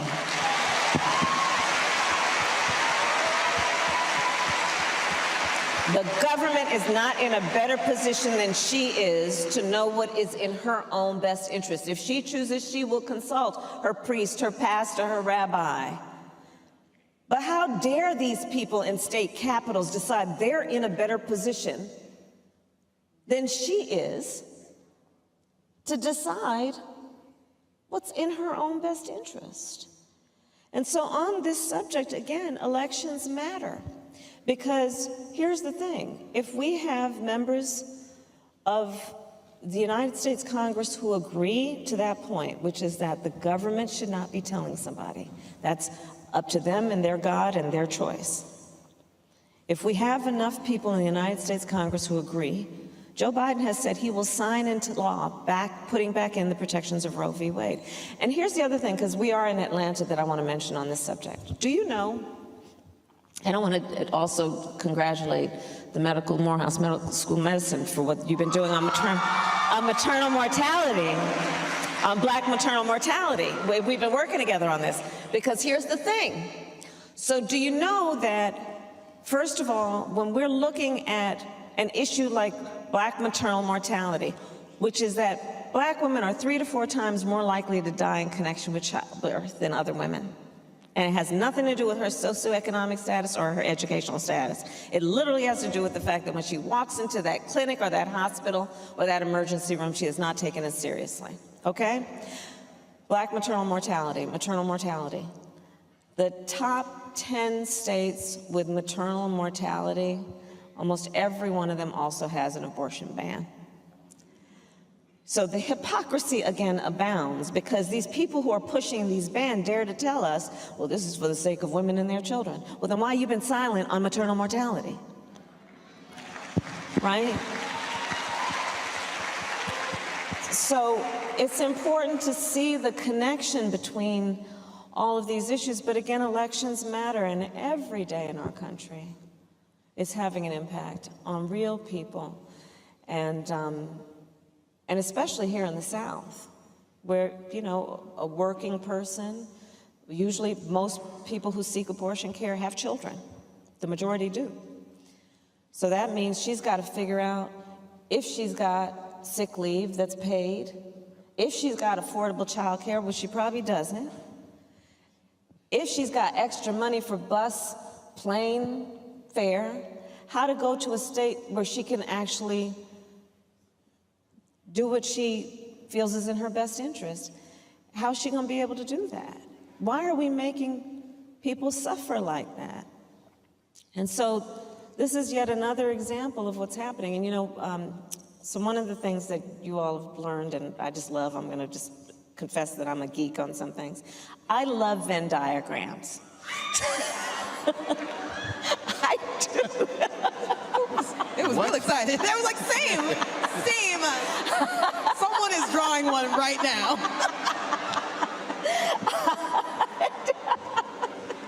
I do. You know those 3 circles? Sometimes you can do more.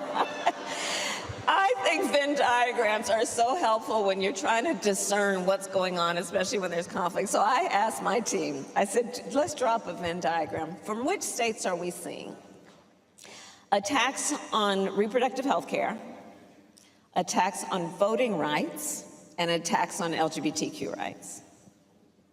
You would not be surprised to see an incredible overlap. See what's happening. See what's happening. But this is also then back to my point about the opportunity for coalition building. Let's bring everybody together to fight for our freedoms, to fight for fundamental freedoms to be. Larry, Biden in Michigan, Harris in Atlanta. He's there with workers, she's there with students. For all people who say they're not out there talking to the people, what are they talking about? Yeah, they're just making up the same nonsense as they usually do. And look, let's give the VP credit. I mean, she was in North Carolina last week. She is on the road. She has been on the road. Obviously, she traveled internationally.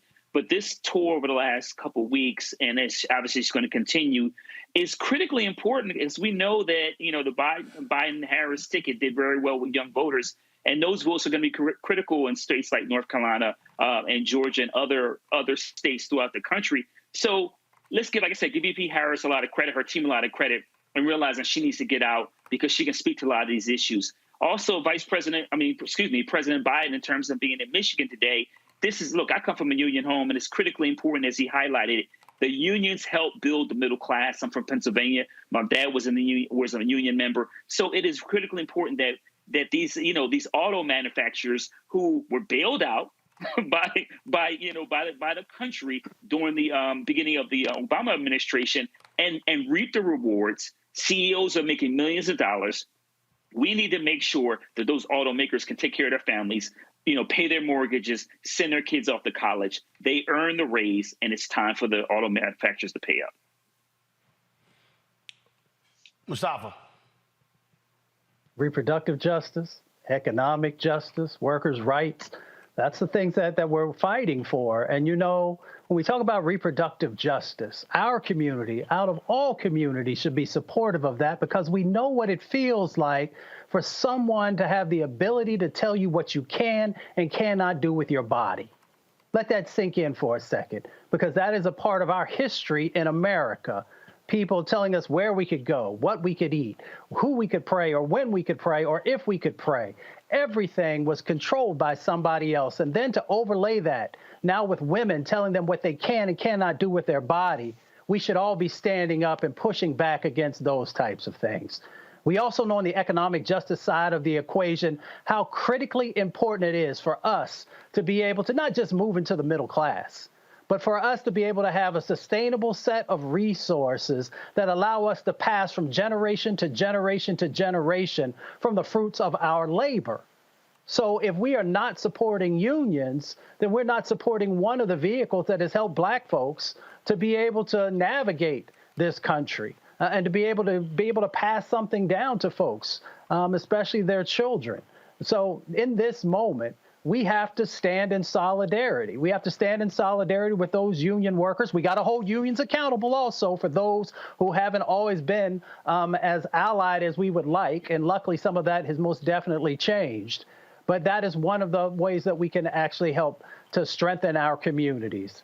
But it all comes back to justice. If you say you care about our people, then we have to operate from a paradigm of justice. Nyambe? Well, look, I mean, I think Biden and Harris know that this is going to be a tight race.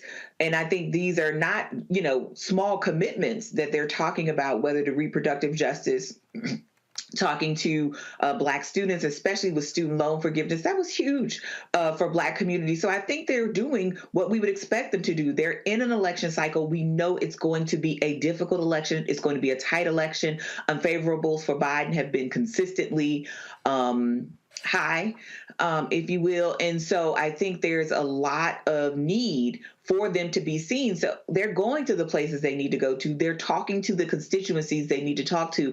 And I'm glad, at least at this particular moment, the team has not defaulted to the we need to just talk to white working class, because that's where the problems are. They're talking to their core base, and I think that's going to be huge. And I think, you know, going back to something that was said earlier, is that Biden and Harris need to also talk about the things that they have done in these last few years, things that have mattered to these very same communities, whether it is COVID assistance and rolling those tests out, whether it is rolling out more availability of COVID vaccines, student loan forgiveness. I mean, that's a big one for me. As a recipient of student loan forgiveness, as were other members of my family. So I think they can do that. In addition to these town halls, I think they will be in a better position than some of the polling suggests that they are now. And this is not to suggest that these are not very sincere and very real conversations that they're having. I'm just saying that this is the kind of stuff we need our politicians to be doing on a regular basis, and not just during election cycles. And while you're there, also tell us, what have you been doing? Because they've been doing a lot, and they have not taken a lot of credit for it. Absolutely. All right, folks, hold tight 1 second. We come back. Marketplace segment. We're talking, of course, we always feature Black business owners. Did you know brothers actually own a private jet company? Yep. We'll discuss that next, right here. Roland Martin Unfiltered, the Black Star Network. YouTube, folks, hit the like button, folks. Let's get to 2,000 likes before we get into the show. Also, join our Bring the Funk fan club. Look, y'all, all the work that we do, the shows that we have, this show 2 hours a day, Project Muhammad 2 hours a day, our weekly shows. Look, we do more Black news than any other Black-owned media company in the country, more than any mainstream media company. But it ain't cheap, and also it ain't free. I told you how these advertising companies do not fully support us. Next Wednesday, I'm going to have my part 2 of laying you out what these agencies and the companies are doing. But we need your support. The goal is to get 20,000 of our fans contributing on average $50 each. That's $1 million a year. That's $4.90 a month, 13 cents a day. We right now about $325,000 short. So please support us as best as you can. Send check and money orders to P.O. Box 57196, Washington, D.C. 20037-0196. Cash App, $RM Unfiltered. PayPal, R Martin Unfiltered. Venmo is RM Unfiltered. Zelle is Roland@RolandSMartin.com. Roland@RolandMartinUnfiltered.com. Of course, you can also Download our Black Star Network app, Apple phone, Android phone, Apple TV, Android TV, Roku, Amazon Fire TV, Xbox One, Samsung Smart TV. Of course, you can see us on Amazon News. Simply go to Amazon Fire and check out our 24-hour, 7-day-a-week streaming channel. Also, tell Alexa play news from the Black Star Network.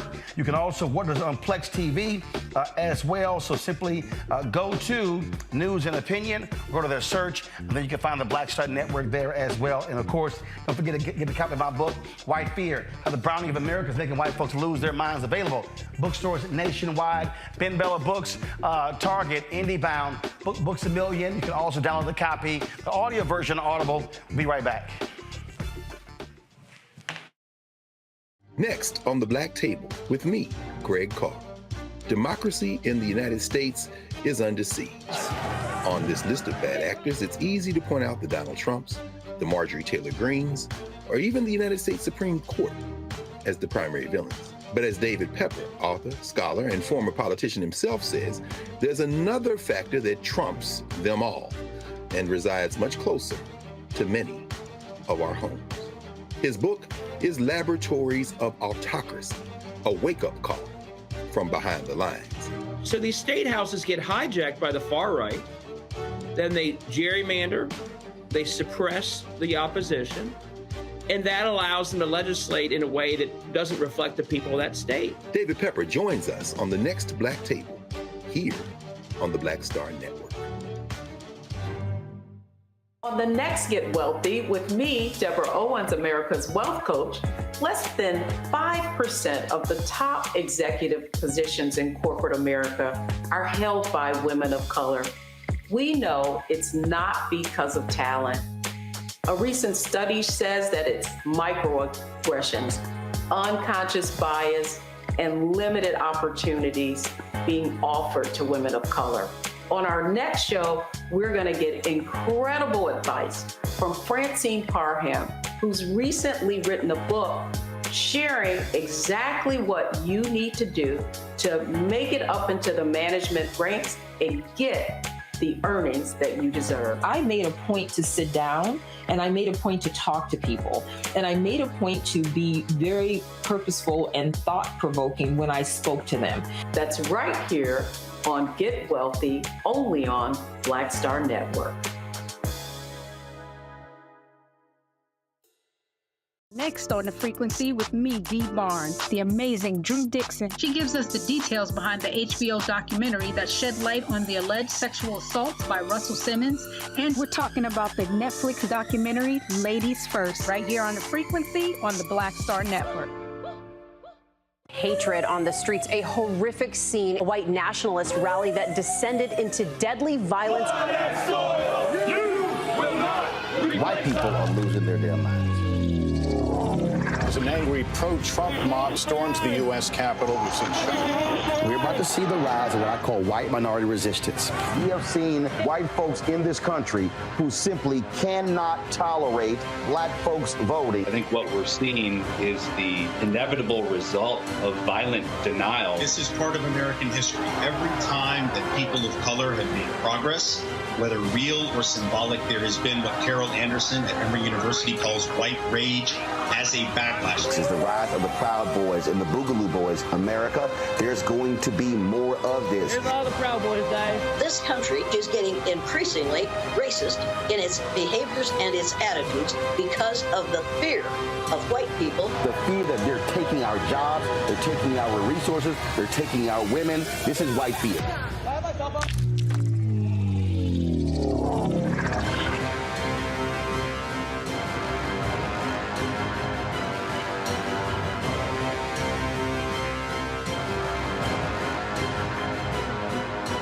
Sherry Shepard with Sammy Roman. I'm Dr. Robin B., pharmacist and fitness coach, and you're watching Roland Martin Unfiltered.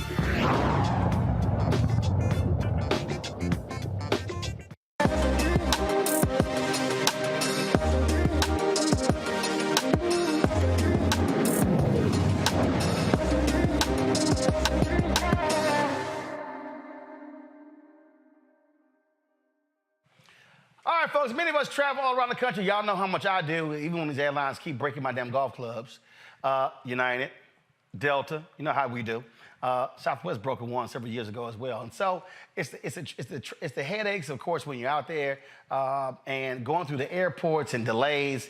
Well, you see a lot of people who are also flying private or charter. Well, a couple of brothers actually own a private jet company that offers customers what they call an unforgettable, luxurious experience as they travel globally. Aaron Wilson and Kelvin Amensa, co-founders of Approved Jets, provide grandeur to their customers who want to arrive in luxury cars to private jets. They join us right now. So how y'all doing? Pretty good. And where y'all based? Based in Miami. Based in Miami. Yes. So how'd y'all get started in this? We got started, to be honest, it's a funny story. We got started in our former company. Me and Aaron was actually partners in a company called Vomos, a technology company. And, we just, we looked at each other one day and was like, you know what? I think we should just do this on our own. I had the clientele, of course, and I told Aaron. Now, was that company a private jet company? It was a technology-based company around private travel and concierge service. And, I was always in the space, basically. I've been in the space for now 10 years. And I told Aaron, I'm like, you know what? I have the clientele. Why are we working for someone else? Let's start our own business. And your response? I was a little bit reluctant. Right. I'm not gonna front. When you look at him like, I'll show mine. I had to ask, Kev, are you sure? He said, yeah, I'm sure. I said, all right, let's do it. Leap of faith, and we went full force. All right, so where did you start? What did you do? To be honest with you, it was bootstrap. You know what I mean? We came up with, of course, a business plan. I had the clientele. I told Aaron, I said, listen, we got to do it this way. We're not going to spend too much money on payroll. We're not going to spend money on marketing because I know everybody already. And I told Aaron, I said, listen, if you believe in me and you believe in this idea, let's do it. Let's go for it. But how does it work? Do you own planes? Do you partner with others? So how does your company work? Right. So the approach that we had taken initially was heavily predicated upon a relationship-driven model. Got it. So we have access to over 1,000 aircrafts worldwide that could range in size from a mid-size to a super mid to a heavy. Now, are these people who own planes? And then they're not obviously flying all the time. And so it's sort of like when I went to Innisbrook. Sheila Brooks owns Innisbrook. And so she owns the whole property, but there are people who actually own the rooms. And so what they then do is they put those rooms, when they're not staying there, they put those rooms into their system and they rent out those hotel rooms, if you will, to folks who are traveling there, and then they get a cut of that, and then the resort gets a cut as well. Is that how y'all are operating with these privately owned planes? So Kev, what I think would be important is to even explain like the supply chain, even right from the owner, operator, broker. So basically, if you own a plane, right, and you want to offset some costs, and you're not flying, throughout the year, you give it to an operator, which manages the aircraft for you, which then gives it to brokers, which we are, a brokerage firm. Got it. And then we will now give it to our clients, and they'll rent out the planes and basically charter it out. Also, we have a program. Private jet Airbnb. Something like that. Something like that. You own a house. Yeah, something like that. You want to rent the house out. Yeah. You want to make some money while you're not there. Right. And then, all right, you got a willing customer. We're an additional, I guess, approach toward monetizing your asset. Correct. Yep. Got it. And it's pretty interesting because once you start understanding, why these people own these planes, for the tax benefits and certain things, you understand, okay, you're basically having an aircraft, for tax purposes, and you're offsetting almost 80 to 90% of that aircraft. Explain that when you say they're owning the plane for tax purposes. So basically, high net worth individuals need big tax write-offs. Right. Correct? So they go into the luxury division, which is yachts, cars, or jets. But 2 years ago, when Trump was in office, actually, he announced that basically you get a 400% write-off when you buy an aircraft. Now, when Biden came in office, he actually jotted it down to 80%. So when you buy an aircraft, you actually could depreciate the value for 80%. And this is how the rich take advantage of politics. And that's exactly what happened there with Trump. They were hooking up a whole bunch of folks with lots of money with those planes, yachts, and things along those lines. Correct. I mean, it's basically they took advantage of the tax break. You know what I mean? And basically they took advantage of owning an asset and saying, you know what, I can depreciate my asset, and why not, make a little bit of money from the asset. So you have access to 1,000, and so when you talk about your clientele, who are you trying to reach? Because obviously it ain't cheap flying private jet. So we're targeting a small niche of people. It's the high net worth individuals, corporations, of course, a couple of athletes as well. But I think it's basically we're trying to make it, not saying too much affordable, but we're trying to make it accessible for the average person to, reach out and say, hey, I need a private jet, and how can I, put together some money and fly private. During COVID, when COVID happened, we see the influx of private jets because, the airports is closed. And, we had to really pivot and see that transition because we've seen so many first-time private jet flyers. And we was like, me and Aaron was like, wow, this is amazing because it's first-time people willing to fly private for the first time. And one of the key things to keep in mind as well is that while it's something that's, an industry where there's a super high barrier to entry and, it might be a very capital-intensive place to be as it pertains to being a consumer, we are working on solutions that could appeal to the masses and be a lot more feasible to the masses. So, for instance, right now we have different product offerings such as fly sharing that are in the works. So, what's that? So fly sharing is a concept that Kelvin and I thought of and we're bringing to fruition right now, where it's more so focused on you and a group of friends or a group of individuals who you might know by way of our mobile application that's coming to the market shortly. You guys can split the cost of a private aviation charter as opposed to you taking on that financial burden yourself. A lot of people are leveraging private aviation travel for the sake of business purposes, but some people are using it more so in a recreational capacity. So fly sharing is a solution for that, right? I mean, you got people who are flying the bachelorette parties. Exactly. Bachelor parties. That's the audience for that. Stuff along those lines. Yeah. So if somebody's out there who doesn't know, what's the cost? How much, if you're flying one-way round trip, how much are we talking? So, Kev, I think we do Van Nuys, which is located in LA to Teterboro. And so LA to New York. First of all, somebody at home know the hell Teterboro is. and then we do Teterboro to Opa-locka, so New York to Miami. Okay. So LA to New York on a super mid-sized jet could cost you anywhere between $30,000 to $35,000. G4. Okay, in G4. $35,000. $35,000. One ride. One way, correct. One way. Correct. Okay. Now, if you're going from New York to Miami, which is Opa-locka, cost you anywhere between, on a mid-size jet, anywhere between $20,000 to $25,000. Now with the influx of oil prices and gas prices, things a little bit higher. But a heavy jet can cost you that same routing for a 2-hour trip, 2.5 hour trip can cost you anywhere between $30,000 to $35,000. So Kev, what are some examples of a heavy jet? I mean, we need some additional. How many seats? So a heavy jet is 12 to 14 passengers. Got it. A mid-sized jet is anywhere between 6 to 8, and a super mid is anywhere between 8 to 10 passengers. Got it. So again, so put it in again for somebody who's watching, they're like, "Yo, dude, seriously, $35,000." Bottom line is, if you got 14 people and you're flying from LA to New York, it's going to cost you $35,000. It's really $2,500 a ticket.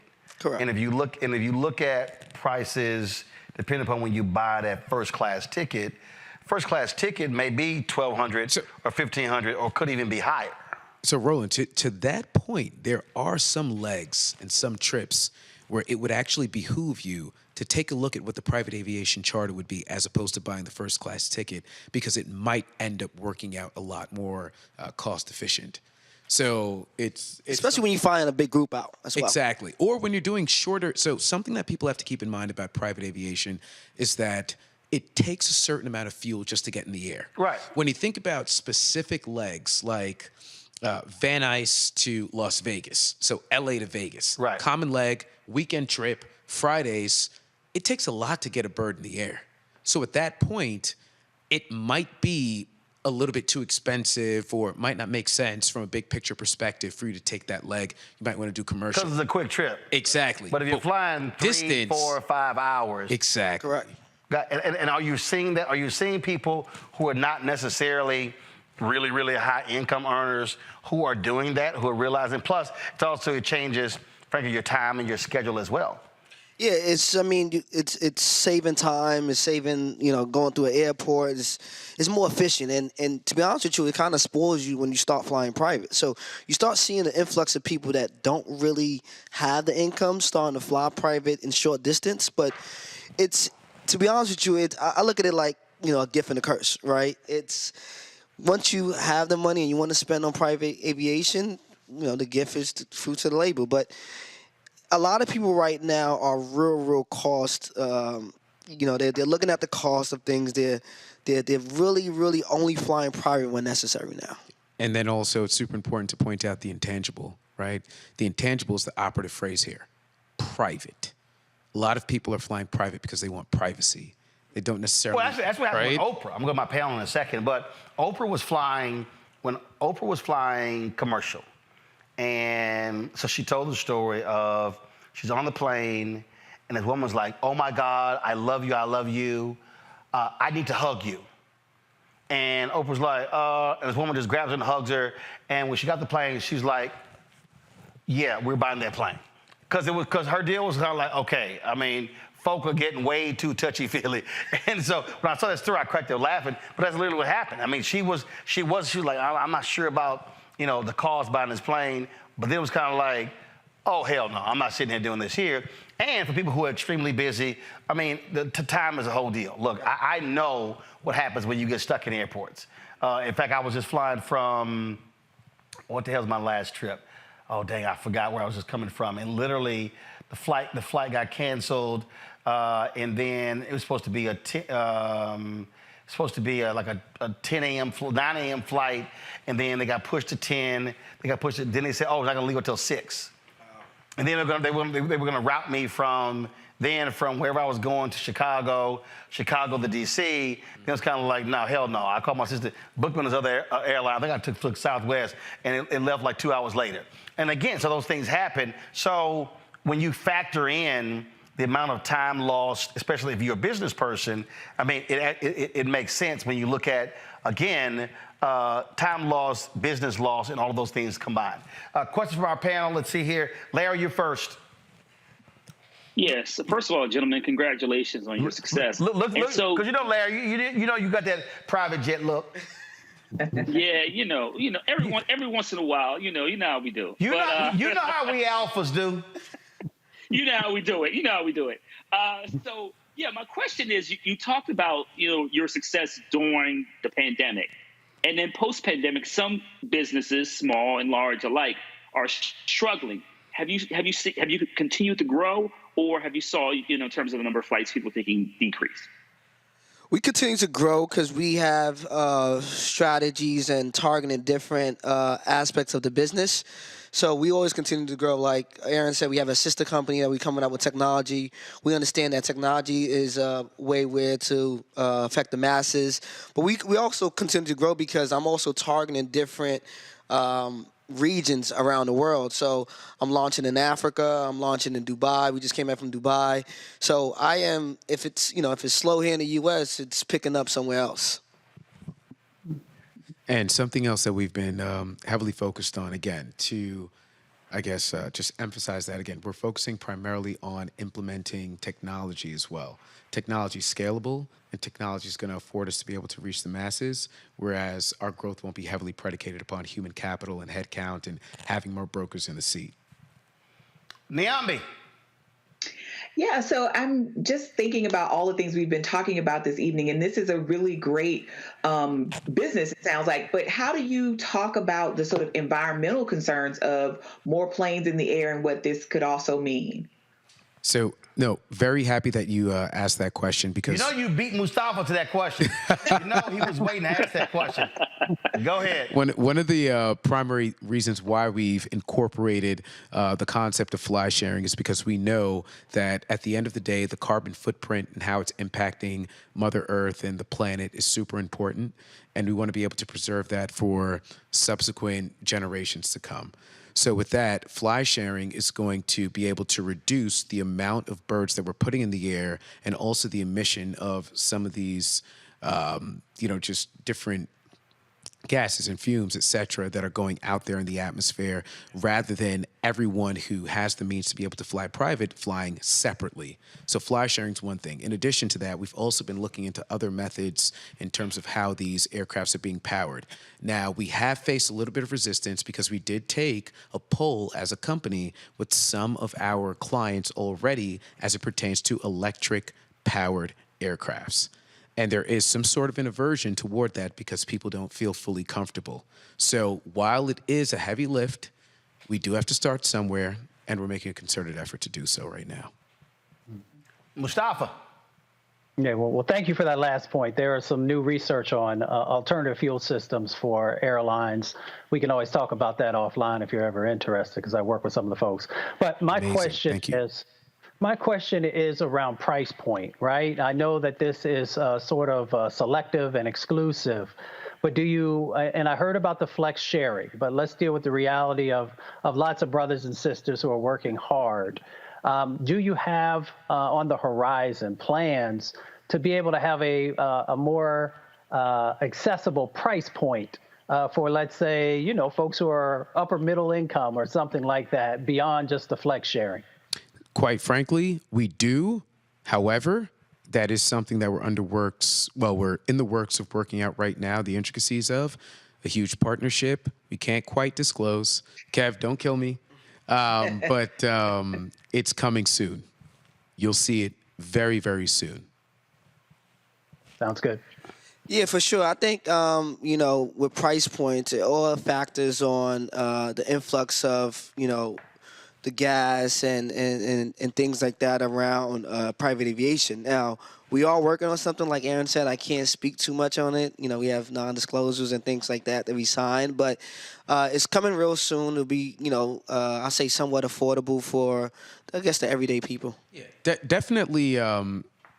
Definitely someone who's in corporate America, et cetera. And I'd say, and we can use real figures, right? There's no point to dance around it. Someone who's earning roughly around $90,000 to upwards of there or so would be able to fit this into their budget. And then also, this would actually be affordable from a travel and expense, travel and entertainment perspective for a corporation when they're looking to expense it. Right. And that's really what it boils down to. I mean, it comes down to expense. I mean, and businesses, those are write-offs. I remember Obama's president, and I had a speech in Louisville, Kentucky, and he decides to call a meeting of Sunday morning TV show hosts. And I was like, yo, seriously?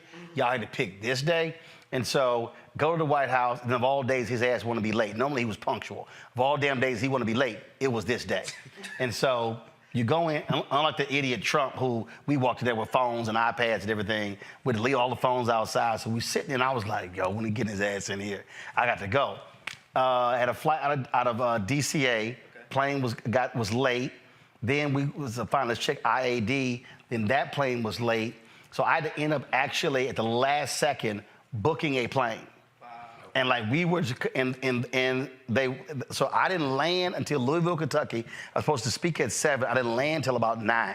They met me at the airport with a police escort right there on the tarmac. Got there, gave the speech, and so I think that cost me $12,000. Okay. I was not happy having to spend $12,000 on that damn plane. I think the speech was $20. So at least I still netted money, but I was not happy at all. The question is, Was it worth it? Was it worth it? Yeah. That's the question. I still didn't want to get at 12 up. Let's be real clear. And so they were appreciative. The Speaker's Bureau was appreciative of the length and that was also part of it, full well, again, because, you miss a speech. And what was funny is I'm sitting here, and I turned to the press secretary, like, dude, I got to go. So I get up, and Obama goes, Roland, really? I'm like, yeah. He goes, must have got a speech or something. I was like, you can give me one of your Air Force One jets. I'm like, we can do that. And so I'm like, yeah, I got to go. He's like, must be a speech. I'm like, yeah, it is. I got to go. I'm like, you mess with my money. But again, that was one of those things that, like, that was the only way I could have got there, because both DC and IAD flights, they were all canceled and pushed back. Otherwise, I would have completely missed the speech. And people were like literally sitting in the room waiting for me, and they stayed. But yeah. And don't get a guy flew from Fredericksburg, Virginia, to IAD, gassed up, then flew me to Louisville. Wow. Yeah. And don't get it twisted. Private aviation does have some delays. It's just less delays because we're flying to not major airports, but smaller airports around the major. Oh, no, I got it. I was, Reverend James Meeks was in Chicago. We were going down to Houston to see some folks and during Katrina. And there were some issues, and we were delayed. And actually, we ended up not flying that day and then flew the next day. So, yeah, it happens. But the bottom line is, when it's normal conditions, at the end of the day, if you got to get somewhere, and again, you're on a time constraint, and especially if you got to be in two or three different places in a 24-hour time frame. I mean, I've been there, a morning speech, an evening speech, then I got to be somewhere else the next morning or midday, and at the end of the day, the travel schedule simply does not work out. Right. Now you factor in terms of what that cost is. Where can people go to get more information? You go on our website, prove-jets.com. You can also check us out on Instagram, Approve Jets. You can also check me out on Instagram, PJ Kev and Aaron. You can check me out on Instagram, Aaron Wilson VC. That's Vegetable Carrot VC. All right. Gentlemen, we appreciate it. Appreciate you. Thanks, Roland. Thank you. Thanks for having us, Roland. All right, thanks a bunch. All right, folks, that's it for us. Don't forget, support us in what we do. Now, tomorrow on the show, we're going to have, of course, our number 1 hour show. And then I'm going to have another one of the pieces I did. We were in Liberia talking to a sister who owns several businesses there in Liberia. So look forward to that. Also, my girl Kerry Washington is in town tomorrow at George Washington University doing a discussion about her new book with Tony Goldwyn. Yeah, Olivia and Fitz back together again. So I'm going to drop by and see them as well. Can't wait to have Kerry on the show. And so a lot of things we got going on. We're chatting with Anthony Brown, the gospel singer, tomorrow, of course, for the work we're doing with McDonald's for their gospel concert. Next one's going to be October 6th in Philadelphia. We're going to be broadcasting from Philly that day. So we got more. There's a lot of things going on. So please support us in what we do. YouTube folks, don't forget, hit that like button before you get out of here. And y'all hear me say this all the time, and I'm telling you, it's critically important when we talk about doing this show. Of course, we celebrated 5 years this month on September 4th, 2 years of the Black Star Network on September 4th, and we're fighting out here every single day. We keep getting the runaround from a lot of these ad agencies. I'm gonna be calling several of them out next week. Yeah, by name. I'll be showing you the emails, show you the photos as well. I keep telling y'all, I'm not playing. I'm gonna call the companies out and the ad agencies. And so we're out here because they're not supporting black-owned media the way they should. So your support is critically important. You have no idea when it comes to how the impact that you actually have. And so the goal is very simple: to get 20,000 of our fans on average contributing $50 each. That raises $1 million for us to be able to do what we do. I purposely am not charging people a subscription fee. People said I should have done that, but I wanted our content to be accessible to as many people as possible. And so that's why we do what we do. And so if you want to support us in what we do, send a check and money order to P.O. Box 57196, Washington, D.C. 20037-0196. Cash App, $RM Unfiltered. PayPal, R Martin Unfiltered. Venmo is RM Unfiltered. Zelle, Roland at RolandSMartin.com, Roland at RolandMartinUnfiltered.com. If you have not downloaded the Black Star Network app, please do so. All of our content is on the app. That way, if anything happens with these sites, whether it's YouTube or Twitter or Instagram or Twitch, when it comes to telling us what we can or cannot show, we have complete control of our app. And y'all told y'all how I roll with transparent. Look, our OTT app is $161,700 a year. That's real money. So it's not like it's a one-time cost to be able to continue to update it and maintain that with the folks at Vimeo. And so you know what that is. And so download it on Apple phone, Android phone, Apple TV, Android TV, Roku, Amazon Fire TV, Xbox One, Samsung Smart TV. Of course, we also launched our 24-hour, 7-day-a-week streaming channel. You can see that on Amazon News. All you got to do is go to Amazon News, on Amazon Fire. Also, tell Alexa, play news from the Black Star Network. It'll begin to play the audio. And, of course, we launched about a month ago on Plex TV. And so get us there on Plex TV as well. And lastly, be sure to get a copy of my book, White Fear, How the Browning of America is Making White Folks Lose Their Minds, available at bookstores nationwide. Download the audio version on Audible. Folks, I'll see you tomorrow right here on Roland Martin Unfiltered on the Black Star Network. Holla!